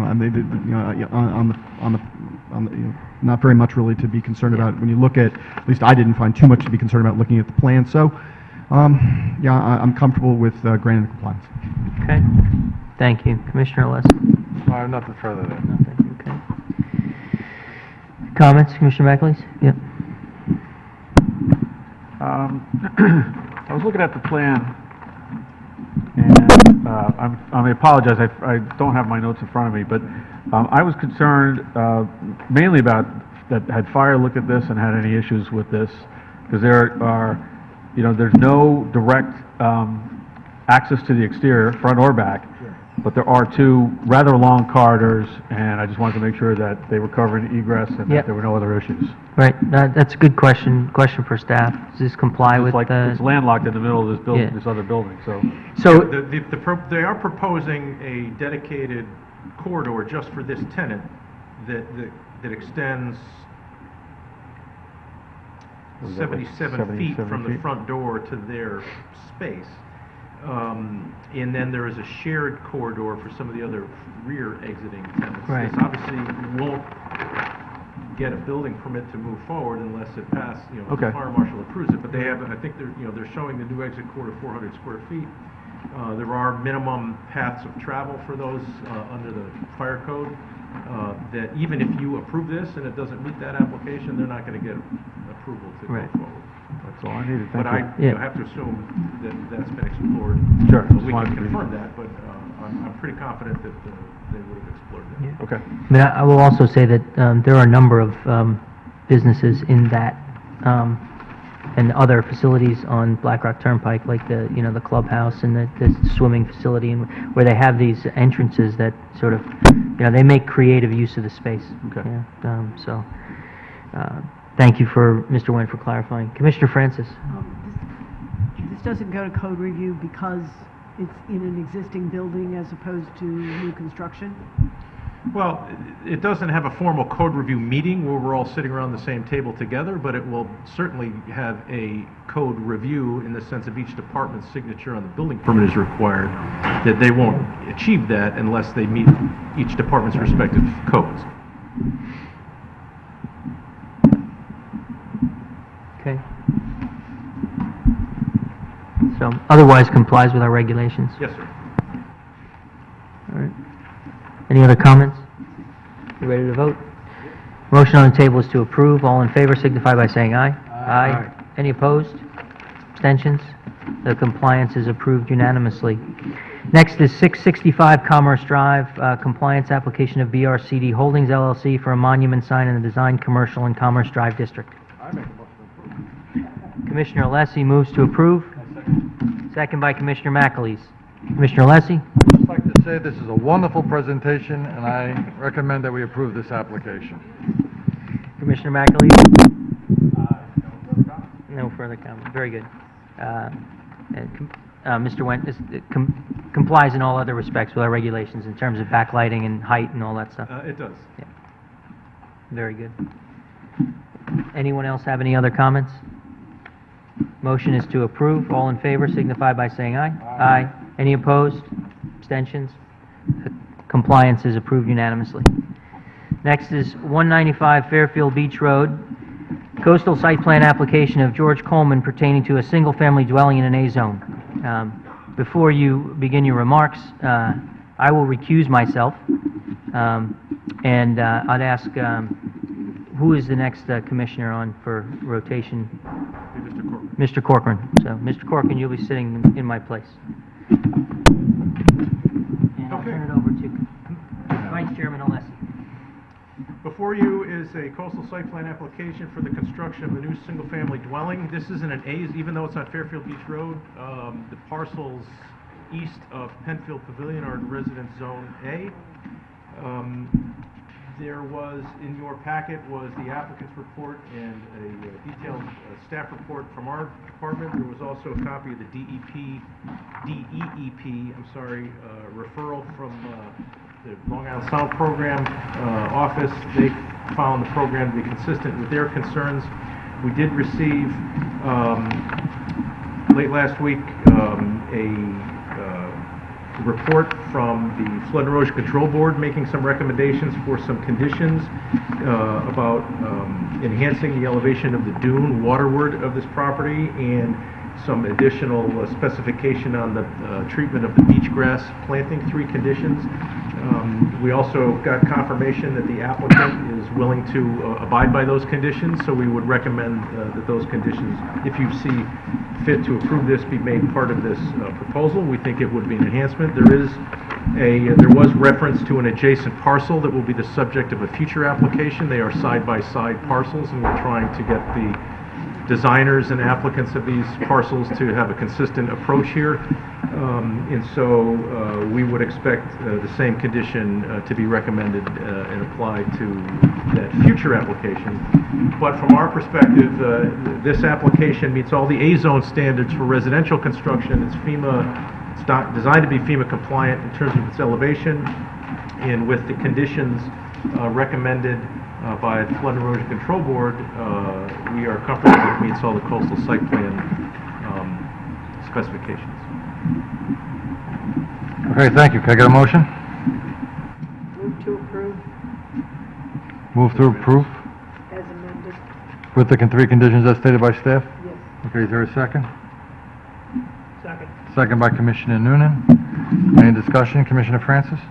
Clarification, is that the 13-foot height that was recommended? Yes, Dune yes. height.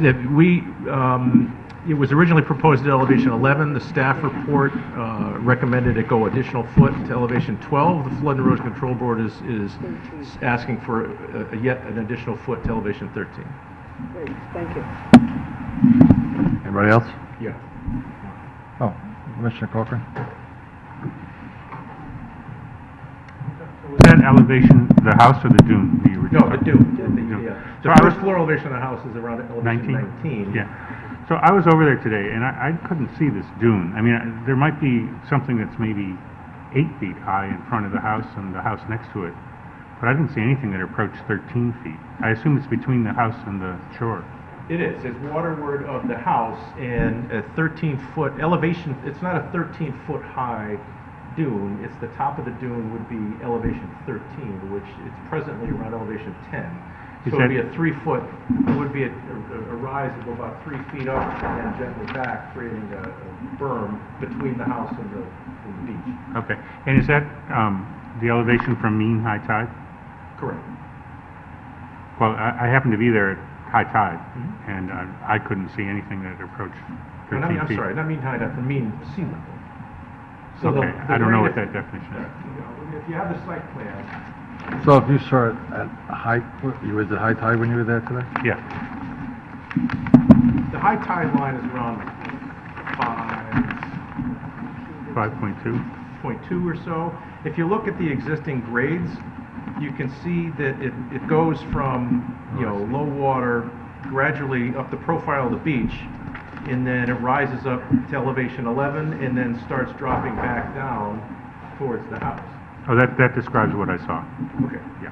So we're looking to take that elevation 11 and bring that up to elevation 13 to create, to tie it, because there's some adjacent town property 2 doors down Rickards Beaches that has those similar elevations. So, for the 19 feet, is that also above sea level rather than high tide? Correct. Okay. Thank you. Commissioner Barnes? Mr. Wendt, so Mr. Biancowski, we usually defer to Mr. Biancowski on these reports, and he recommended 12, you said? Correct.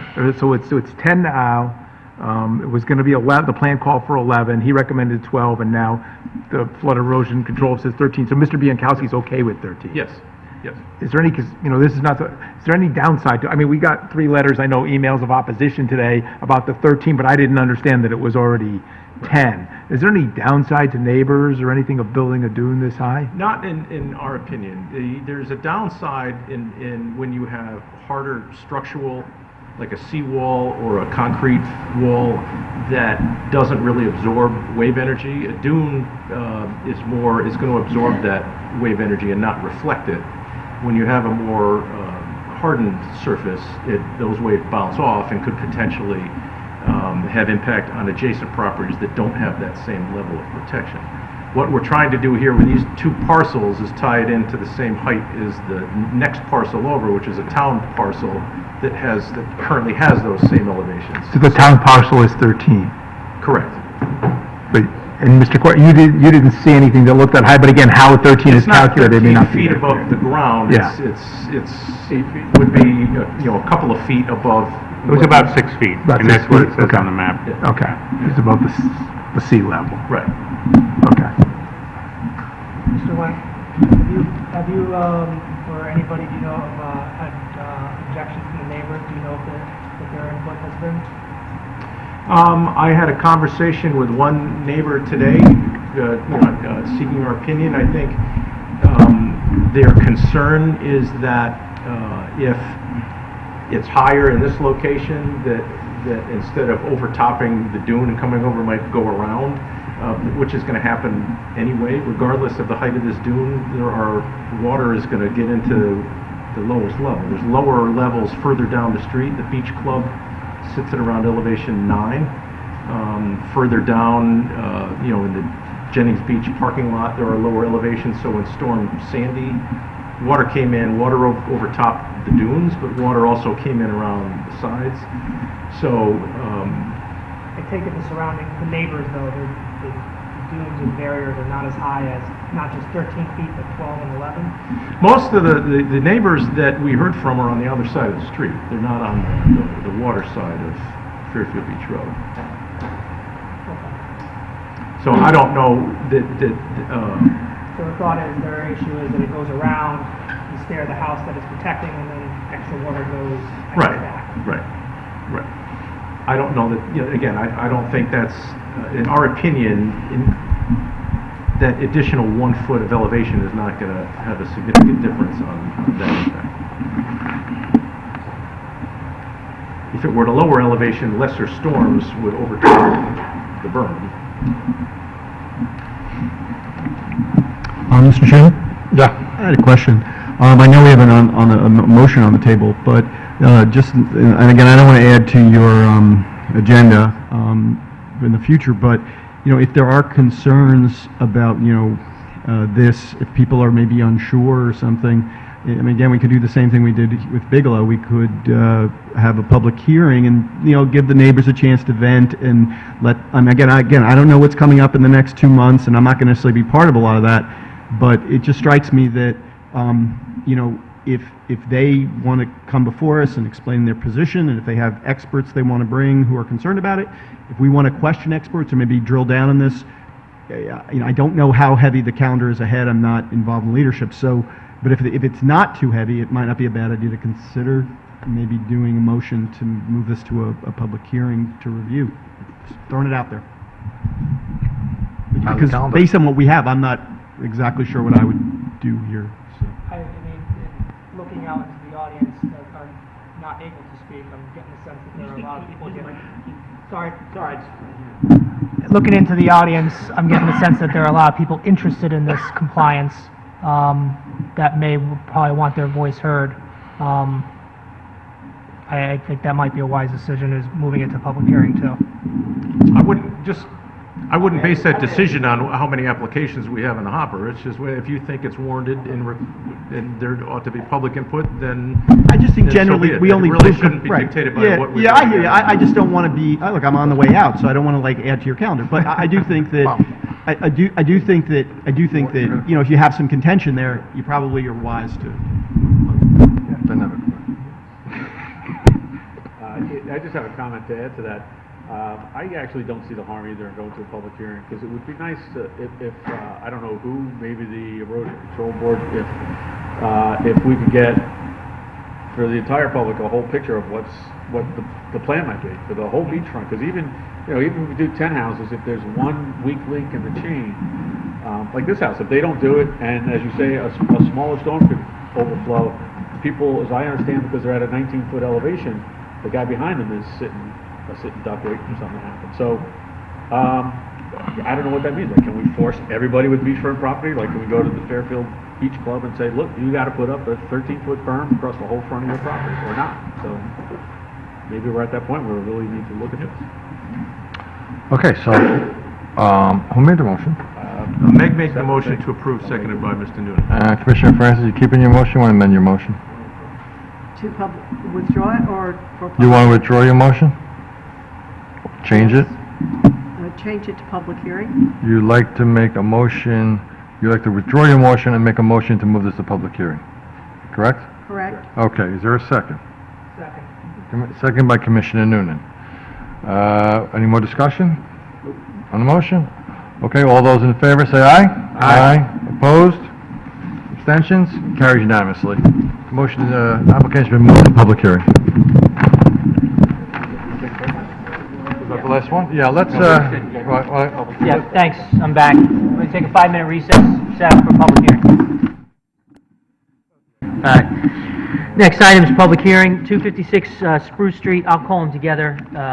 You can, I'm sure, going to present together. 256 Spruce Street, Zone change application of Michael Shinella, trustee, to establish a design commercial district on land presently zoned Residence B. And item number C2, 256 Spruce Street, 3355-3377 Post Road, compliance application of Michael Shinella, trustee, for expanded off-street parking and seasonal outdoor dining patio. Good evening, Mr. Chairman, members of the Commission. For the record, my name is John Fallon. I'm representing Mike Shinella, who is here this evening in his trustee capacity. Also with me tonight is Mike Galante, who will make a brief presentation to you. And should you have any questions about the site engineering, although it's been thoroughly reviewed by your engineering department, Mr. Mike Petula of the Huntington Company is here as well. This application you've seen before.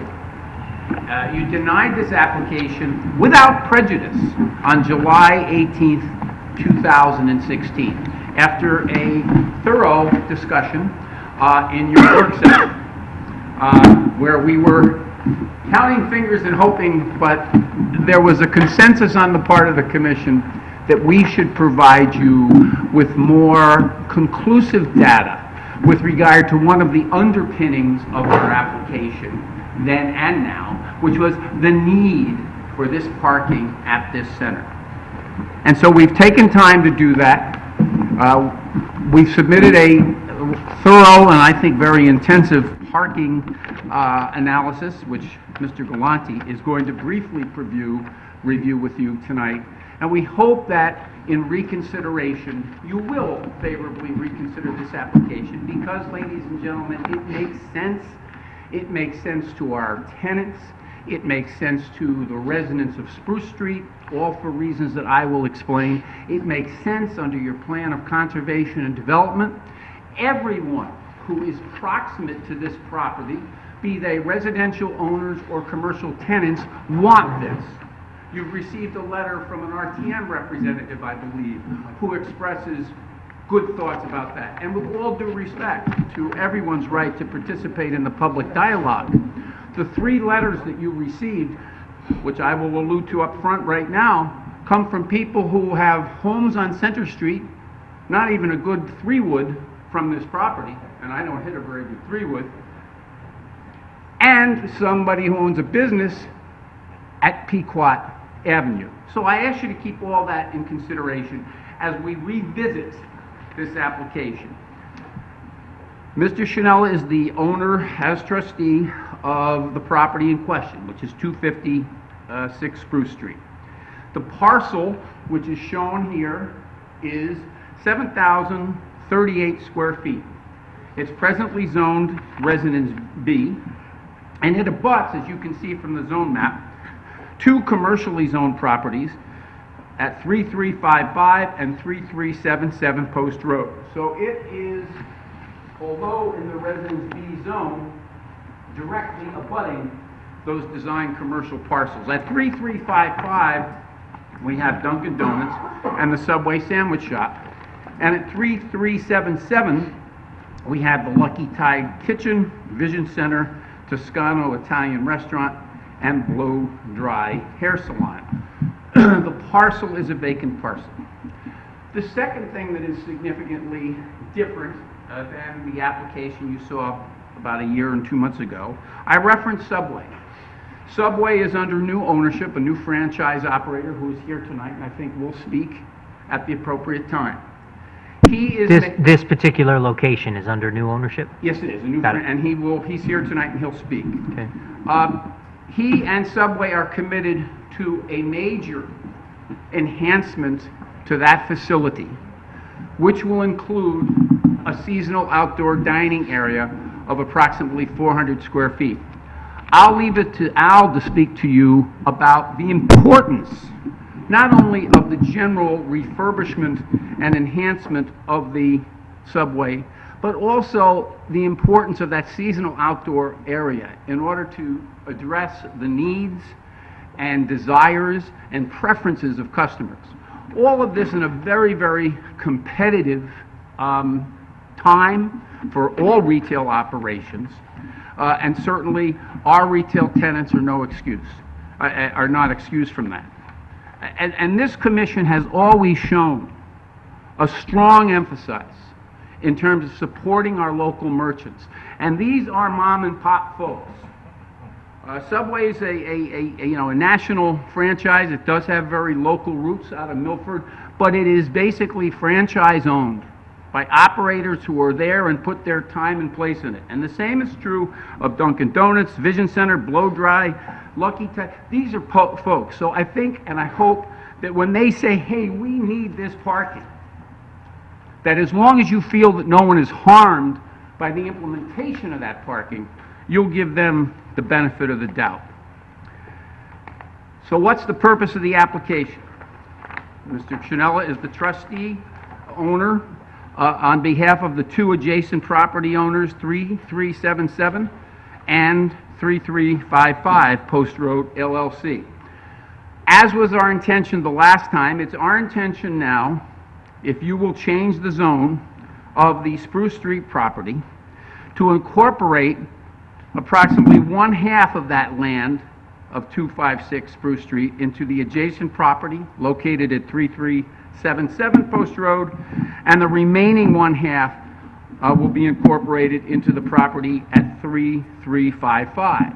The zoning compliance application, which you have in front of you, in addition to the Subway outdoor dining area, which I'll discuss momentarily, it is our intention that if you grant the zone change, we'll then improve the Spruce Street property with 18 compliant parking spaces to be used on a shared basis with both the adjacent commercial and retail uses at 3355 and 3377 Post Road, giving all of those tenants at the respective property more parking. There's a zone change application here, so I have to address, as I hope I did in my material, the plan of conservation and development. Consistent with the plan of conservation and development, please keep in mind, in considering the zone change, that we do, with regard to the 256 Spruce Street parcel, directly abut design commercial, utilized, and zoned properties at 3355 and 3377 Post Road. In fact, there's property as shown on the map that was formerly known as 280 Spruce Street, and it itself was approved by this commission under a similar zone change request in 2004 in order to allow for that property to be used for parking in conjunction with the Post Road Shopping Center. 280 Spruce Street became merged in title with 3377. So in 2004, you had a very similar application, and in order to increase available parking, you granted that zone change application, and that parcel was merged into 3377, very similar to what we propose to do here. And additionally, the property at 230 Spruce Street, although it is zoned Residence B, has in fact been utilized for commercial purposes under a variance since 1961. And I do have a letter from the owners and occupants of that particular property. They are accountants, Paulson and Paulson, supporting our application.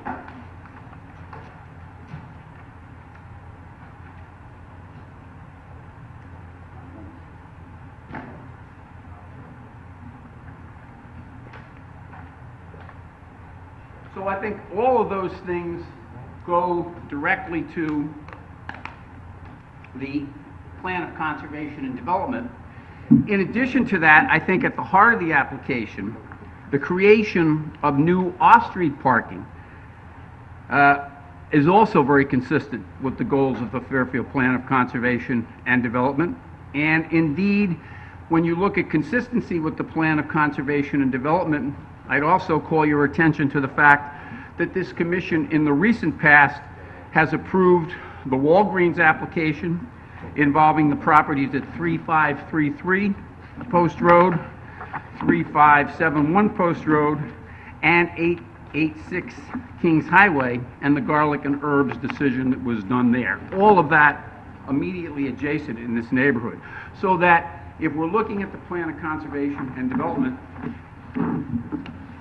you have a history here of findings that this area, which is at the heart of our commercial district, Post Road, is appropriate for consideration of zone change requests such as this. Now, the heart of the application, as I said, and what you requested confirmatory information on, is we need the additional parking, these 18 spaces that we would propose, because our tenants do feel the need for additional parking for their customers and their employees. They're there day to day. The Spruce Street residents, who I'll speak to in a minute, are there day to day. Is the letter that you just handed out from Mr. Paulsa, Yes, is he here tonight? I don't believe, no, he is not. Okay. So what's driving this request, again, is the ongoing request for our tenants who feel that their viability in Fairfield in 2017 is substantially dependent upon sufficient and convenient parking throughout the day so that they can operate their business successfully. And they feel, and I think Mr. Galanti's study confirms, that there are significant periods in the day when they are in fact underparked and in need of additional parking.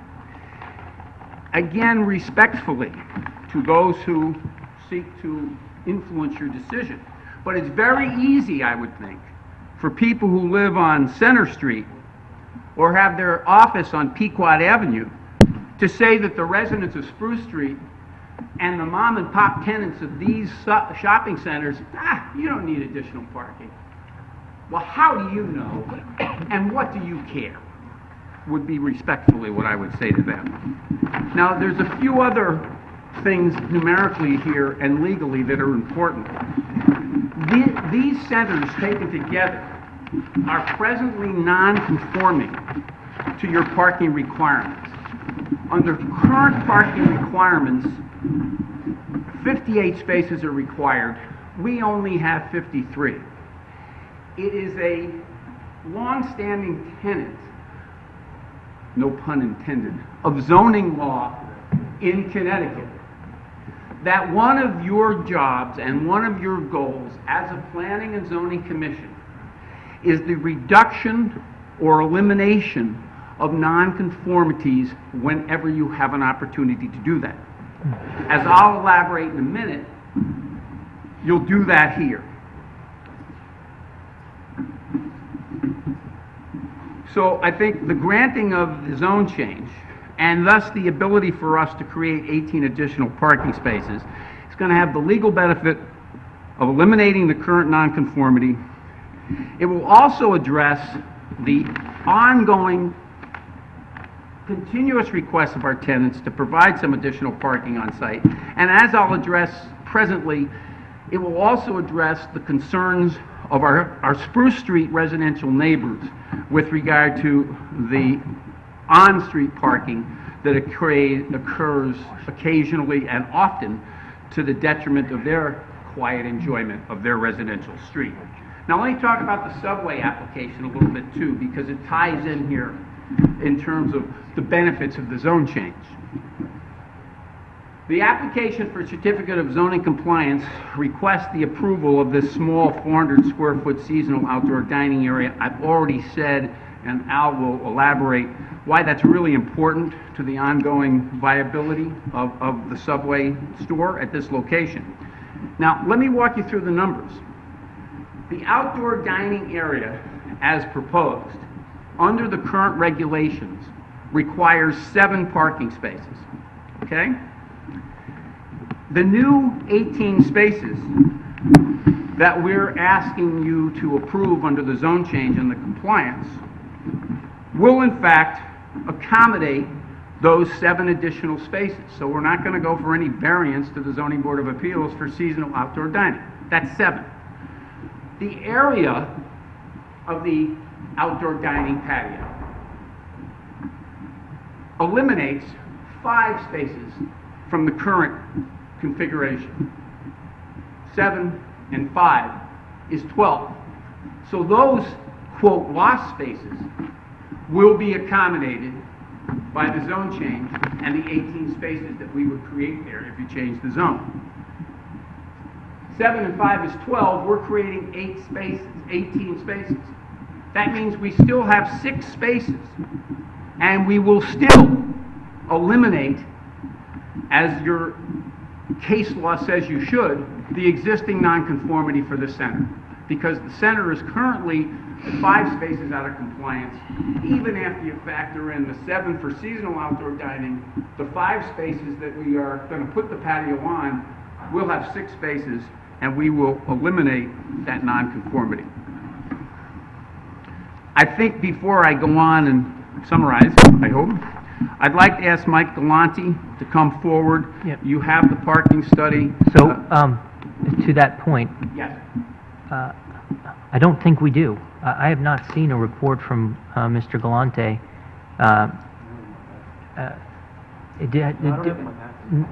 Do any other commissioners have a? I don't have it in my packet. Right. So, I didn't want to interrupt your flow previously when you mentioned that Mr. Galante would be presenting, but, Wow, well, that is, I think what we'd like to do then is, you don't have it yet? Yeah, 'cause I have it here. We did deliver it, but that's, and forgive, but I didn't want to interrupt you. That's why Commissioner Alessi went over and asked Mr. Wendt a question, We don't have any. because I was looking for it when you Okay. mentioned it. I was surprised to hear that you So how do you want to proceed? We could have Mike present this to you now, and obviously Mr. Wendt and I will work out why it hasn't, whether it's my error or however. Well, But- yeah, I mean, there's no, blame doesn't need to be assessed. We don't have it. If I close the hearing tonight, if it's not in the official file, is that, The possibility exists that it's in our office and we just didn't distribute it or make it part of this record. I don't know that sitting here. yeah. My concern is that, I mean, it's a fairly substantial document Yeah, not to be a part of the I record. think what I would suggest that we would do Yeah, is let Mr. Galante overview his report, because that will help you digest it when you have a chance to read it. Mr. Wendt and I will resolve the situation with regard to the report. There are people here from Yeah, I the think public so. who would like to speak. So I would suggest that we would conclude but not close the hearing tonight, and that it would be continued for purposes of, your review and any questions you would Yeah. have with regard to the but I don't think I have a problem with that. You agree?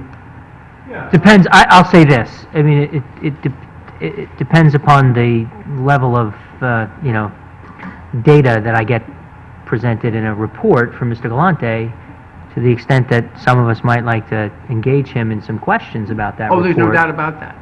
Then, will he be present at the next session? So we would, under your proposal, we would continue this to our next meeting. Well, I think you can't close the hearing Right. unless the report. Just to make sure that it's there. Huh?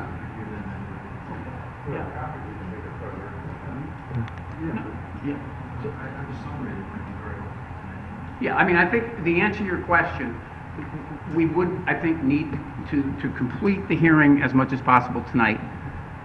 Keep the hearing open so that you have a chance to review Mr. Galante's report, and at the continued hearing, Mr. Galante will be present. Yeah, okay. And then if we have questions, we can ask and so forth, yeah. Commissioner Barrett, you have something? I have a question before Mr. Hunt, is that okay? Yeah. I was hoping, and maybe either your client, Mr. Chanel, or somebody could do, just because I can take the names off, but who owns it? Is there any way we could get, for the properties that are actually on Spruce Street, from the corner on back to Jelliff Lane, not the other Spruce Street, just there, what they all are, what their use is now, whether it's residential, whether it's a bank, whether it's a corporation? I think we might have seen that the last time we heard this, and that's just helpful to visually see the street. Yes, we can certainly do that. I think what I wanted was Mr. Galante might be able to help with that. Okay.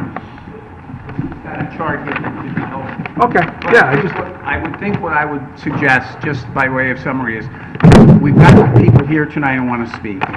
And do you agree, Mr. Chairman and members of the commission, it would be not unhelpful for Mr. Gallanti to give a brief summary overview of his report? No, that's helpful. Yeah. Subject to you having an opportunity to review it, and then he'll answer any questions that you might have. And Okay? I agree, and I would like to, All right, the so I think folks to have we're a gonna chance to go talk. on to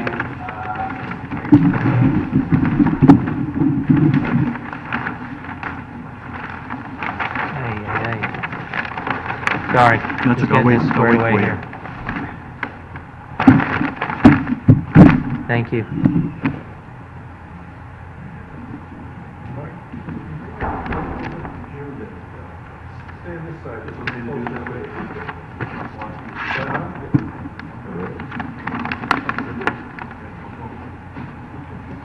Good.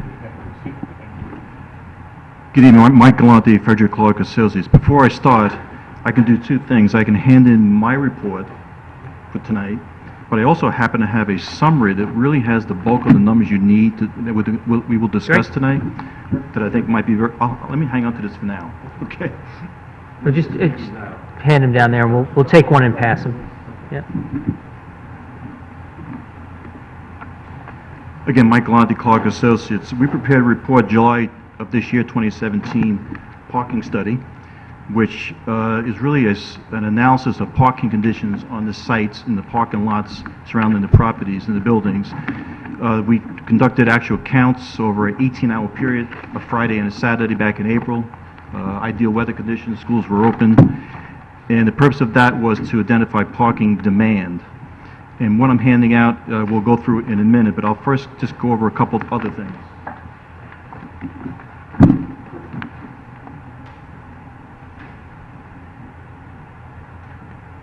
I think I should stand. I'll stand to the side. This graphic, which is in the report, that you will see. You just pull your mic over to the side a little bit. Just trying to make sure. You can hold it in your hand if you need to. Can I? Yeah. There you go. If you don't mind, I'll do this. Yeah. Excuse my backs.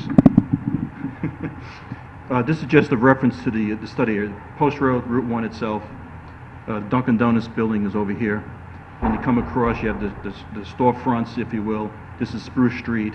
We identified all the parking areas and different codes as far as the lots.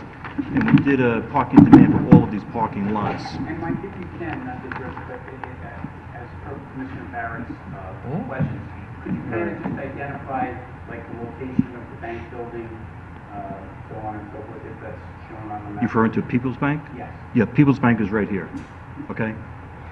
Dunkin' Donuts is here, and you have the other side, Baskin and Robbins and Subway, and then so on, you go across the storefronts. This is the parking lot in question in here. This is Spruce Street, okay? I know it's dark. but- Yeah, it was the properties on Spruce Street I wanted to see more. okay. Not the, I know all the ones on, I think there was some argument last time that there's already some commercial uses on Spruce Street. I just wanted to identify Yeah. that. Okay. Hey, That was Yeah, what I it's was really the looking for. Attorney Fallon, can Yeah. you just get the cord from underneath the corner of that podium for him, please?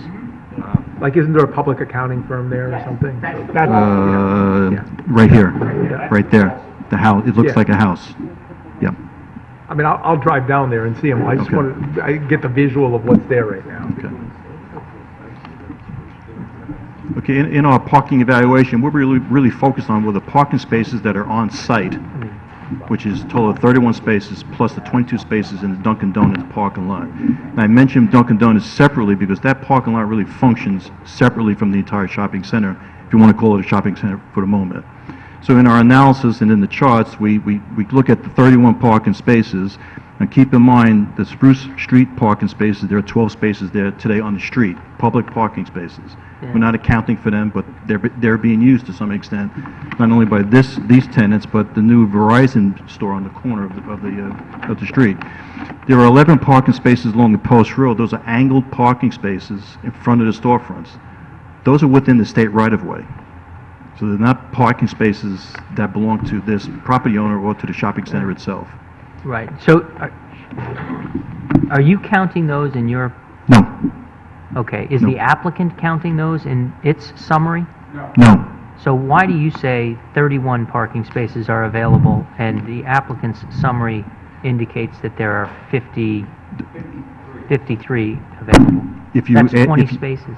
Well, The 22 spaces. 53 in the future. But if, right, no, I'm sorry, now. 53 now. Now. But Right. we're accounting, don't forget, Dunkin' Donuts has 22 spaces. You have 19 spaces in between the buildings themselves. And then I guess the 11 and the 12, are those included in the 53, John? Now, the 12 right here. Well, I have to look at the report, but I believe we have right now on site 53 parking spaces. Yes, that's Right. 22, 10, 32, 9, 40. 12, and there's really one here. Right, that's 50. It's 53. Okay, so, and I'm not trying to trip you up. I know, I never do that. Your note here, Table 1, existing conditions, at the 31. bottom, says, note, 31 31. parking spaces are available. Yes. And I don't understand that. We're focusing on the spaces that belong to the property itself, as far as the parking study. So the 31 spaces is the 44 minus the 22, which is a Dunkin' Donuts lot, if you will, or parking area, which is functioning separately. Now, no one's going to... 53. No one's going to shop here and park at Dunkin' Donuts, so we excluded that in this analysis. When you have an opportunity to read the narrative of the report, It explains it. it explains that the methodology here is basically segregating because of the nature of the site, the Dunkin' Donuts parking area. The 22. So that's where the confusion is coming from in terms of the number, okay? Okay. Doesn't change the fact that, as a technical matter, we basically, for both centers, have 53 spaces. Because it is all considered to be one aggregate. Correct. And under the regs currently, you need 58. Right. But the analysis, and you're at a disadvantage because the report has a significant narrative about how this was analyzed. Right. Basically, focuses or it segregates the Dunkin' Donuts lot because as a practical matter, that's how it works. Got it. So then help me understand the comment regarding the 11 spaces in front of the Verizon and other, that's included in the calculation of 53. It's also included in your calculation of 31. No, I excluded in the 31. You excluded it in the Yeah. 31. Yeah. But, Attorney Fallon, you included that in the 53? Because it's in the town right away. I mean, the State right away. Got it. It's not, I mean. Just like So- Spruce Street. Right. So 22, 10, 9, and 12. 22, 32, 41, 53. And what about the one space on the corner there? That's a space that's unmarked. We saw people parking there occasionally. Got it. And the So 12? It's not a marked space. Okay. And the 12 in the blue? On street. Are on street? Street, Okay. on Spruce Street. On-site 53. 22, 10, 9, 12. Got it. Okay? Okay. Does anyone else have any questions on that piece? So, Before we go if I forward? just- Sure, yeah, Commissioner Canelli. I'm sorry. So in other words, if I exclude Duncan, that's how I understand these parking demand current and parking demand future. In Yes. other words, if I was Yes. to add Duncan, I'd be at my 53, and I guess I would go to Correct. 66 on the second page. Yeah. Is that right? Yeah, Table 1 is existing conditions. Gotcha. Table 2 is Okay, future Dun- conditions. Yes. It's not practicable in your calculations to Yeah. use the Duncan lot as part of the Right. calculations. It really so I didn't make use sense to include Gotcha. it in the parking counts. But the table that's in front of you, and I have a blow-up of it.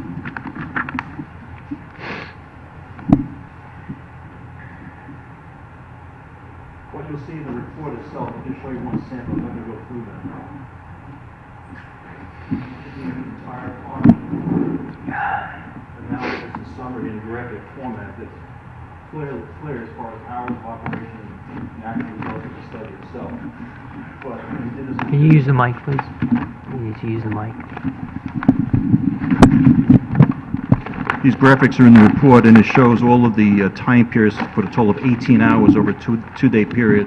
We did a Friday and a Saturday, quite frankly, the busiest days for this type of land uses. And we identified the peak parking demand, which is in the table that's in front of you, which is probably easier to follow than all the graphics. But in that chart, Table 1, Friday being the top table, Saturday being the bottom table, it identifies the peak time periods for parking demand, which occurred at 10 a.m. on a Friday morning, 1 p.m. on a Friday afternoon, lunchtime, and 5 p.m. evening, which is essentially a dinner time, if you will, And the parking demand ranged from 74% of the 31 spaces being occupied up to a high of 97% of the spaces being occupied. In any parking study, when you reach 90%, you're essentially at capacity, and you start looking for more parking. This being a small parking lot, I'm using the 90 or 95% because you'll find the parking space that's empty. If you can't drive around too long in 31 spaces to find a vacant space. On a Saturday, just quickly, 71%, we actually had at 1 p.m. 110%, meaning there were illegally parked cars on the property, not in a parking space. On the property? On the property. So they didn't exit the property to find a legal space on the street? They just parked This is on the illegally? property itself. Did So you we- consider that the vehicles parked in front of the, in the state right-of-way to be illegally parked? They're Did not you count illegally- cars there? They're striped. They've been there Yeah. forever, I know. probably. I mean, It's if some they're- of the typical yeah, condition. people park there. I mean, they're parking spaces. Yeah. So my question is whether you considered the people parking in those spaces to be the illegally parked cars? No. The extra 3 spaces that were occupied were in the legally marked parking spaces on the site itself, meaning it excluded Spruce Street or the 11 spaces within the state right-of-way. Okay. Were those all filled too? Those were filled, I wouldn't say 100% all the time, but most of the time they're filled, they're occupied. No, when you found that the demand was 110%, were those spaces also filled? They were filled, but I'm not going to say they were 100% filled. They weren't fully occupied. Okay. There was a high percentage, 50 to 70% occupied Of the 11? of the 11 plus the one, spaces. So yeah. you're talking about 6 or 7 spaces. Right. Yeah. Yeah, okay. Question, Commissioner Macklin? Illegal ones that you're referring to are Where were they? On the property, so somebody's parking in a lane, blocking a... correct. through correct. road, whatever, okay. You know, occasionally you see someone parking in the striped handicap space, for example, where it's not a space, but it's the space for someone to get out of a car. That's somewhat of a typical condition you find now. And So, that's just on that one, still on that one section between Yes. some of the other stores, not the Dunkin' Donuts side? that's correct. That's correct. Then if you go to the table 2, gives you a future condition with the 44 spaces, which is the addition of 18 spaces minus minus the 5 spaces for the expansion of Subway. That's where you get the 44 spaces. You'll see that the capacity or the demand drops down much below the 90%, is now in the range of 60 to 80% during the week, and 59 to 93% on a Saturday. So the 18 spaces that we're recommending and proposing on the back parcel, if you will, are needed today, and then certainly will be needed a little bit more if you have an expansion of one of the storefronts. And that's a very quick summary, but there's a lot of detail in the report itself. So, that, instead of the 1845, the Subway, the physical spot where the outdoor place is gonna be? Correct. Yes. Then there was another 7 Well, 7 is the requirement for outdoor dining based upon 400 square feet of vacant floor area. So there's a requirement for 7 more parking spaces. The point I was making there, in my analogy, is that the 5 we lose for the patio, the 7 we need for the patio, still leaves 6, which cures the nonconformity, which is 53 as opposed to 58. Is that the old number or the new number, 53 versus So 58? that's the real number. Yeah, including the expansion of the patio. All right. Commissioner Barrett's and then Yes, sir. Mr. Corcoran. Question on one column, I'm just not sure about, Mr. Gigante, the future conditions demand, and I know the percentage, what is driving the increase in demand? I understand we provided more spaces, so the percentages should decrease, but again, why does the demand go from 34 to Great question. 41? Or, It's a percentage against the higher numbers, against the 44 spaces. so the thought is that with 44 spaces instead of 31, there'll Attract more be more customers. demand because more people will be able to find spots there? Well, no, the percentage changes because it's against 44 spaces Right, instead the of 31 percentage spaces. changed, I understand why the percentage changes, I don't know why the last column, Right. the demand in Demand goes vehicles up, so changes. it goes Why up are more vehicles showing up? 23 if to you've got more parking? 27, 29 to 36, You just compare 30 to 36. the last column on both of them. Yep. Right, they all go Well, up. I understand why the percentages would drop, that's a I'll good have thing. to check. but what drives the demand? I didn't know if it was Subway or Yeah. something. Well, there is hopefully, obviously more demand from a storefront expansion, but I'll have to check and Yeah, I just wondered why the Yeah. demand went up, that's all. Yeah, fair question. Thank you, Mr. Valenti.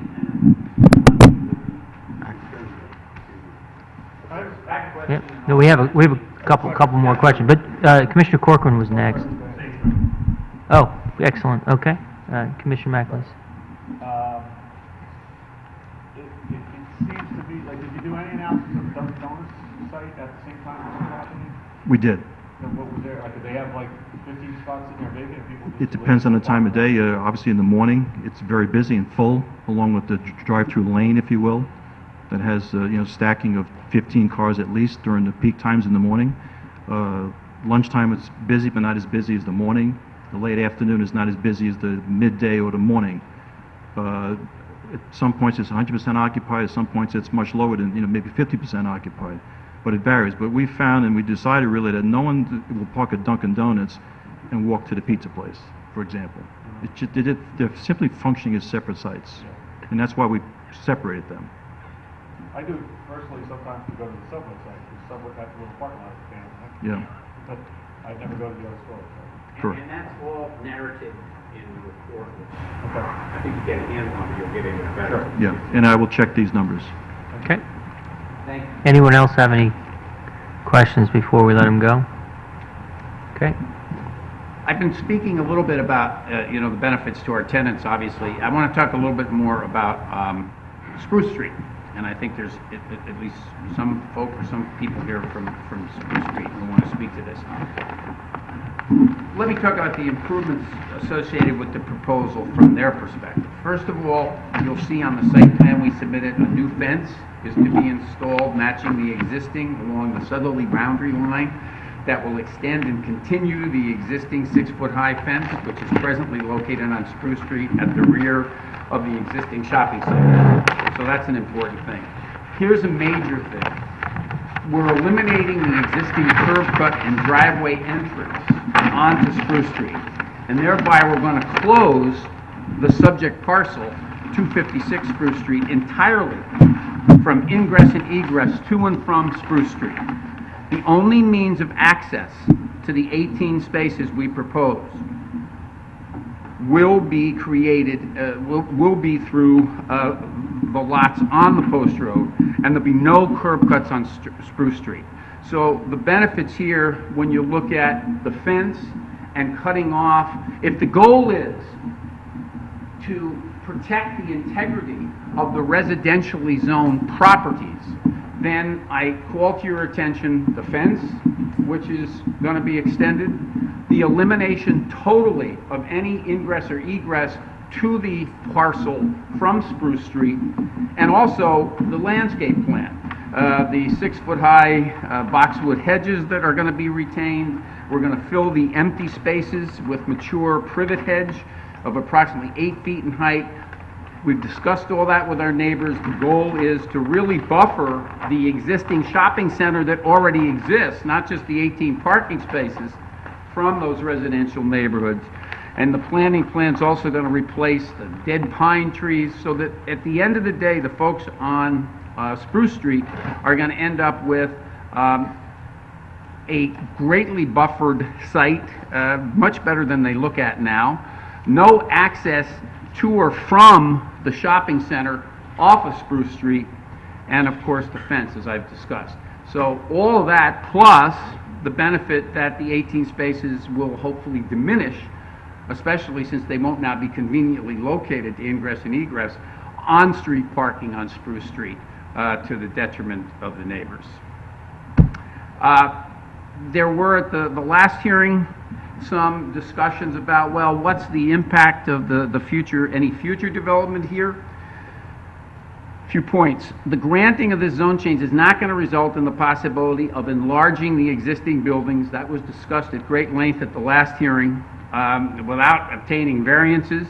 And by the way, having an extremely detrimental effect upon the existing parking counts and the drive-through and the buildings that are there now. The site that exists now, the two existing sites, are optimally developed. And there's no scenario here, by way of adding the 7,000 plus square feet, where you're going to be able to intensify the use. Put another way, if the existing buildings were demolished and a new one constructed on the site, an analysis, which I gave you earlier last year and I'm going to give you then, confirms that you could only get a compliant building of 7,930 square feet for retail use on the property, even if you utilized all of 256. And that means that the drive-through, which is a great value, obviously, to this use, would be lost. That data comes from a report that was submitted to you way back in 2014, resubmitted in 2016 from Casado Architecture. And I'm going to give everybody a copy of both Mr. Casado's summary of how he arrives at that analysis and the site plan he used to do that. Just give them over there and we'll pass them around. Yeah.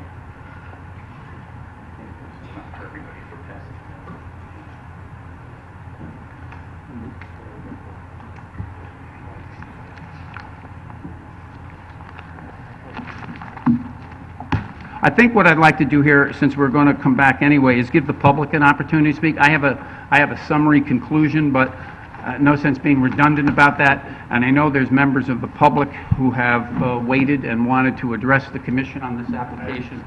So I think I'd like to defer to them.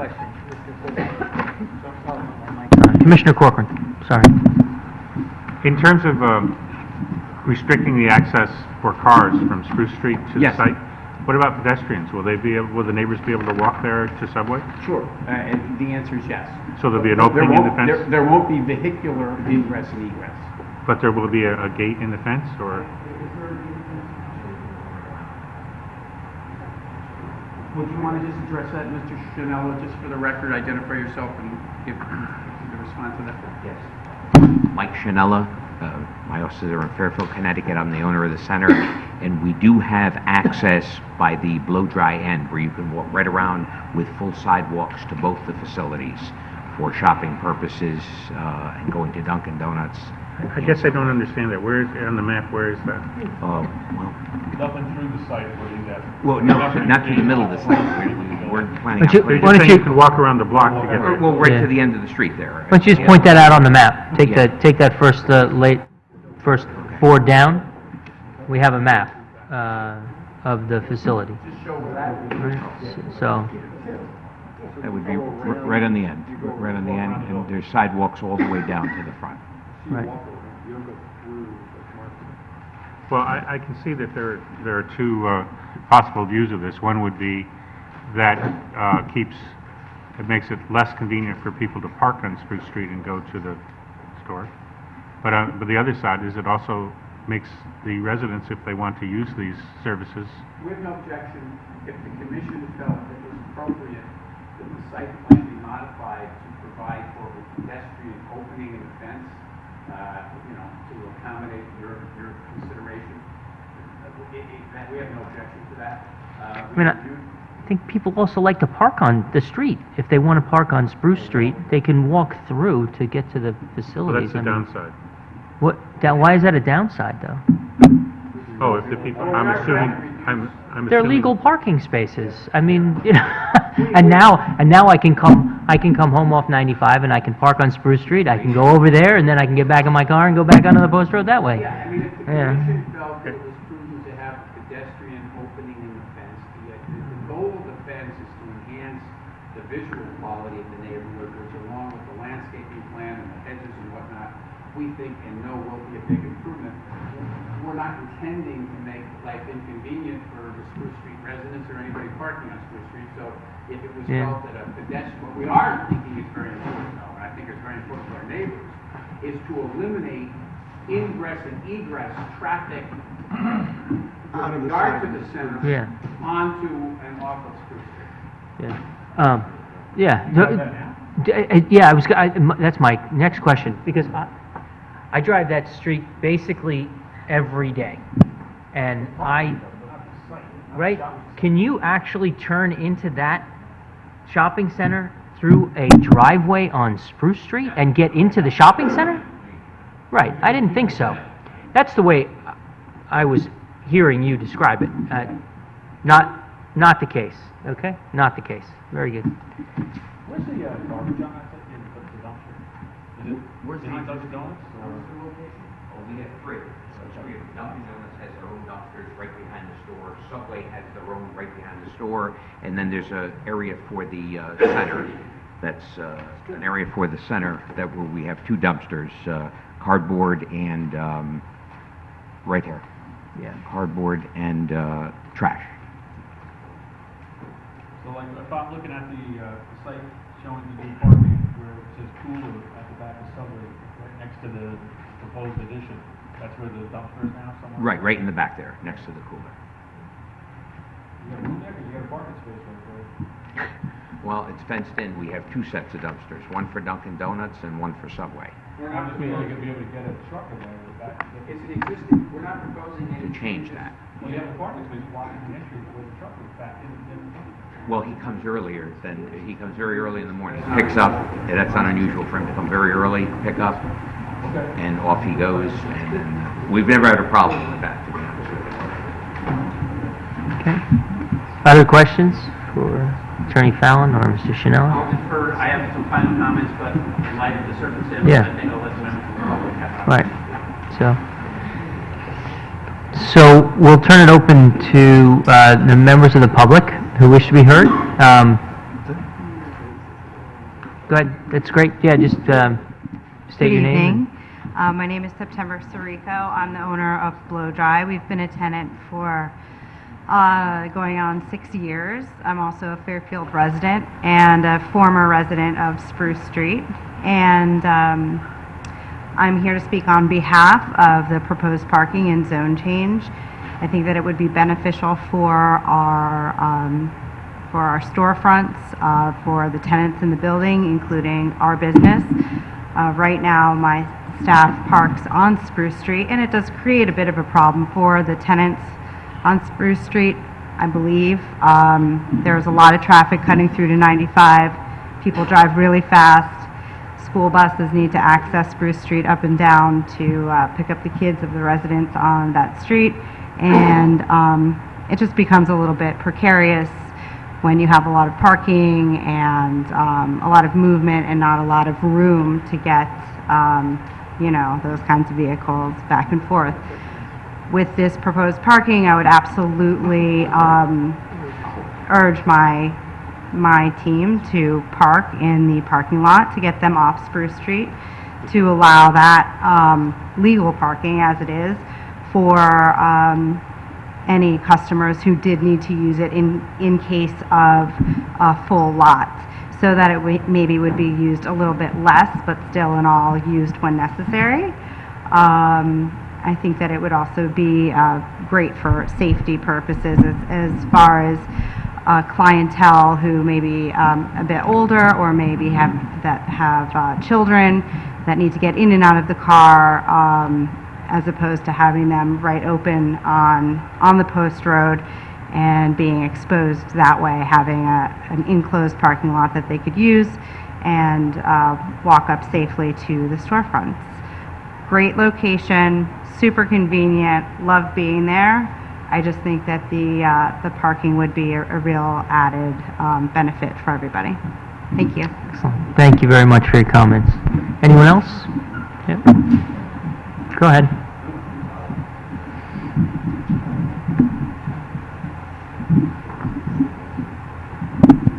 Hi, I'm Harry Turnus.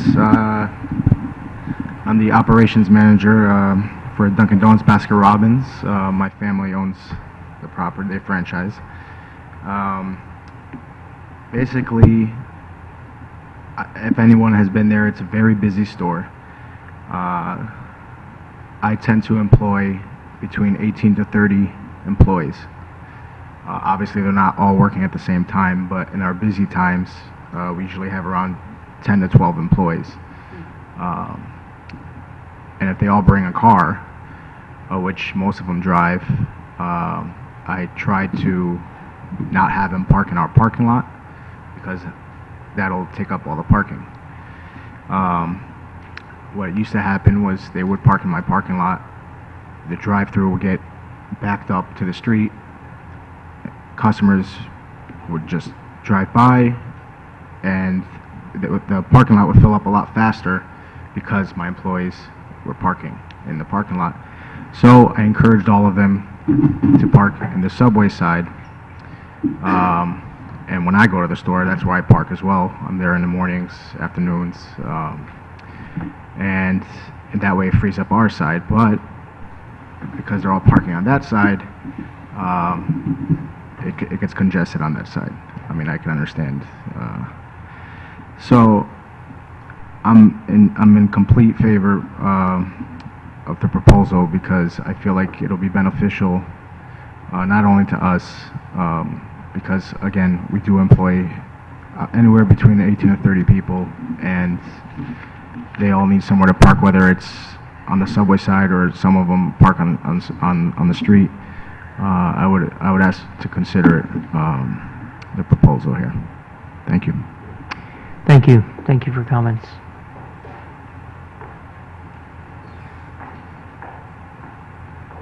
So first of all, just thank you. You guys work pretty late at night, amazingly late. My name's Al Sabloy. I just bought the subway.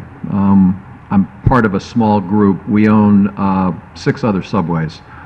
I like to put things in perspective, if that's okay, so I'm relatively new to what's happening here. We have some pretty big plans for the subway. It's an exciting shop. It's in a great location. We're still learning about all the patterns. Tonight I just learned everybody's using our parking spots. Anytime, it's our good neighbor. Put it in perspective who we are. We have actually built all the software that manages the food for 28,000 subways. Just put it in perspective. We also have developed the software that manages temperature checking for the benefit of health and safety within subways. If you come have a sandwich, I'm hoping you start to see a change in that subway, and I'd invite you to the back when I'm there. You'll see a whole new barcode system with the way the food is managed. We're really, really big in quality. It means an awful lot. I will say that subway's volume is relatively low. Great location, but if you look at the numbers, it's low. We bought it strategically, but I wouldn't mind increasing the volume of that subway, and we have some plans to do so. In that area, the patio is a big positive. No doubt in my mind, we're going to increase some degree of traffic through the inviting patio. If you look at Organica down the road, they've done a great job with that. We really think that's going to pick it up. I will also tell you that store or shop is considered strategic by Subway corporate headquarters. The CEO of Subway is probably going to visit us in the next week or two. If you go in a week, you'll notice there'll be new lights because we're investing in LED lighting. We want to light the shop up even more. And we're highly considering upgrading the entire shop to what's called the new Fresh Forward Subway. I'm pretty blunt about things. Subway's been around a long time. Some of the stores are a little tired. There's a whole new upgrade planned within that matches very, very well with the patio. Couple of other things that I'm not sure anybody is aware of here. I want to innovate and change the delivery mechanism to a degree, and I want that store to be the center of gravity to do so. And I'll give you a couple of examples of what we're trying to accomplish. We believe the sandwich is a more healthier food group than some of the other fast food that's out there. We also believe as a delivery mechanism to Fairfield University, Sacred Heart, and some of the businesses, sandwiches are a great delivery mechanism of food. It's an easy lunch delivery during the day and sometimes late at night. I plan on buying at least 1 or 2 smart cars. You'll probably see that in the next month or two. We'll see some really cool Subway memorabilia around those cars. We've done the same in our other shops. I just realized that's 2 more parking spots that we're going to have to use, and I expect with the patio and the delivery mechanism, we've got to make more sandwiches. So we're about 10 employees right now. I expect that's going to go to 12 or 13 or even 14, depending on that activity.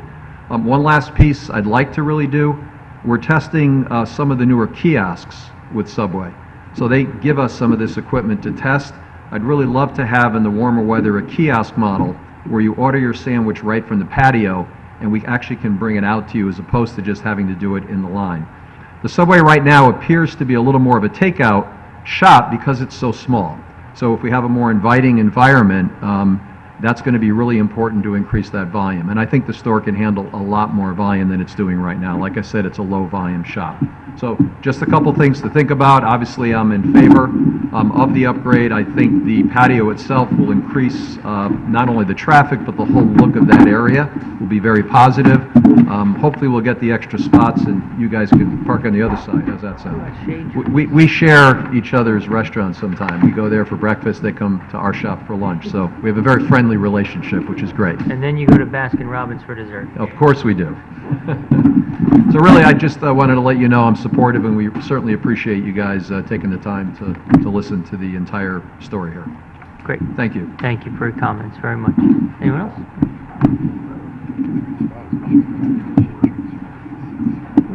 You know, I mean, where? Yeah, right? So. Good evening. Good evening, Jack Iams, resident of 51 Spruce Street, Southport, the other side of 95 Spruce Street. I'm speaking on behalf of the Sasquatch Village Association of Southport in opposition to the proposed zoning change. We stand for the against encroachment of residential zoning to commercial. And this is just one more domino, so to speak. And if we permit this to go forward, we'll permit further encroachment of residential property to commercial. And that's an important concept for the Sasquatch Association. Thank you for your attention. Yep. Thank you very much.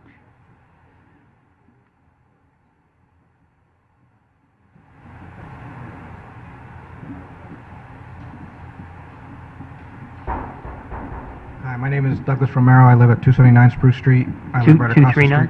I'm sorry? 239? 279. 279? Yeah, I live right across the street from the parking lot. I am in favor of this parking because right now there's too much parking on Spruce Street and makes it very dangerous. Cars, like September said earlier, cars fly by there all the time.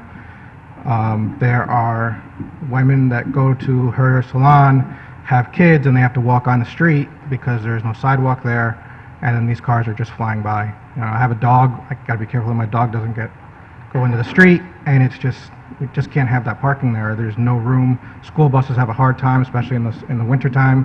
When there's snow, there's too many cars there, and they need the extra parking. And the vacant lot right now is just a vacant lot. It shouldn't be there. So I really think you guys should do the parking. Thank you. Thank you. Anyone else? Okay. We will have another session of public hearing. Yep. Yes, Mr. I West? just wanted to, we do have a copy of the report that's been submitted for the record now. That was the copy that Mr. Galante had in his Correct. briefcase? We have, I am very confident that there's a box of these reports sitting under the table in my office, and then the mistake is mine that you don't have them in front of you. So the distribution of those would not be now new evidence outside the scope of the record because it's already in the record. The only question you have then is whether or not you want to engage Mr. Galante in further dialogue after you've had the opportunity to actually read the report. Ask a question. Thank you. Yeah, Commissioner Would we Canelli. maybe get a delivery of the reports, or we'd have them for the 2 weeks to look them over, or we get them the night, we get them in 2 weeks? Or we get, No, I think, I'm saying, yeah, well, I think that, do you have it electronically? Did you submit it electronically? That'd be great. Jim already has it. You can do it now, that's super. Okay, well, if we don't, we'll figure it out. If we don't, you can email it to him. Mr. Wendt, please email that to the commission in the next day or so.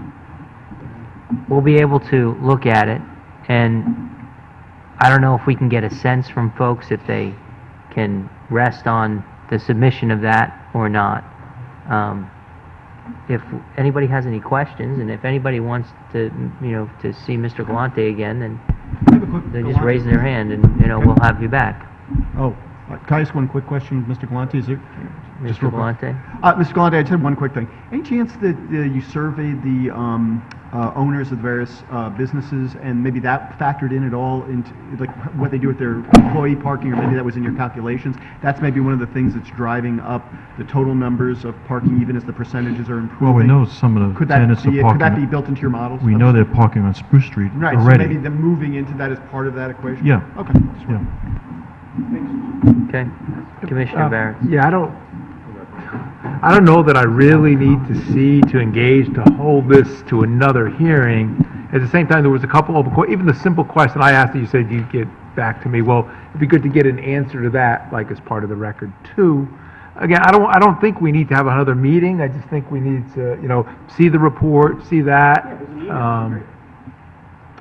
I don't know what the best You thing is. don't know, It's almost like you have to leave it nobody open, can but- answer that yeah, question yeah. until we see and read the report. Yeah. And so we'll have it in a couple of days Yeah. at most. And then if anybody has questions for Mr. Galante, Mr. Went will call each and every one of you, and he will find out. The other thing Mr. Galante can do in the context that we're working here is, he can, when we... Still gonna have to come in and close the hearing, because I gotta keep it open tonight, so I'm still keeping it open. Yeah. So So it it's is gonna what be it open is. anyway. Yeah. That's what I was suggesting, yeah, keep it So- open, but So here's if you could- so should it was my intention to defer my summary. You're gonna be, yeah. I'm gonna be here anyway. So I'd rather do my summary when we close. That's, You agree? I think, appropriate. Okay. And the only other thing I would say from Mr. Galante is if it is determined Lights that as going. part of the continued hearing, you want Mr. Galante here, if somebody says, I do have a question. That's He my is- point. He's not available on the 10th, he's available on the 17th. I am available, will be here on other matters both nights. Right. But We'll you figure know, it out. We'll figure We'll it out. figure it out. But I will hold off on my final. We don't need to talk about this anymore. You don't want to hear my final comments twice, right? And we don't need to talk about this anymore. I Okay. mean, we figured it out. What? could you just, like the question I asked, if you could answer that via email That's what I too, mean. because the hearing's still open. Anything that you felt was open, if you could submit that, then we don't have to worry about, That there's less of question. a chance we'll have to engage you.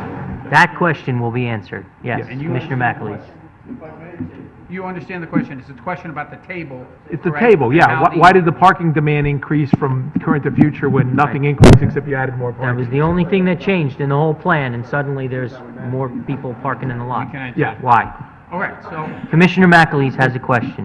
Just one comment, just to be clear, because I don't want the public and people who may be watching this at home, later on, just to be sure that those spots on Spruce, nothing's changing. They're public spots, they're staying there, so I don't want people thinking, oh, this No. parking lot's going in, so now the driving's gonna be a lot easier. That's not gonna, it might not necessarily change any of that. might not. The 'Cause that's intent- not your goal, it's not your job.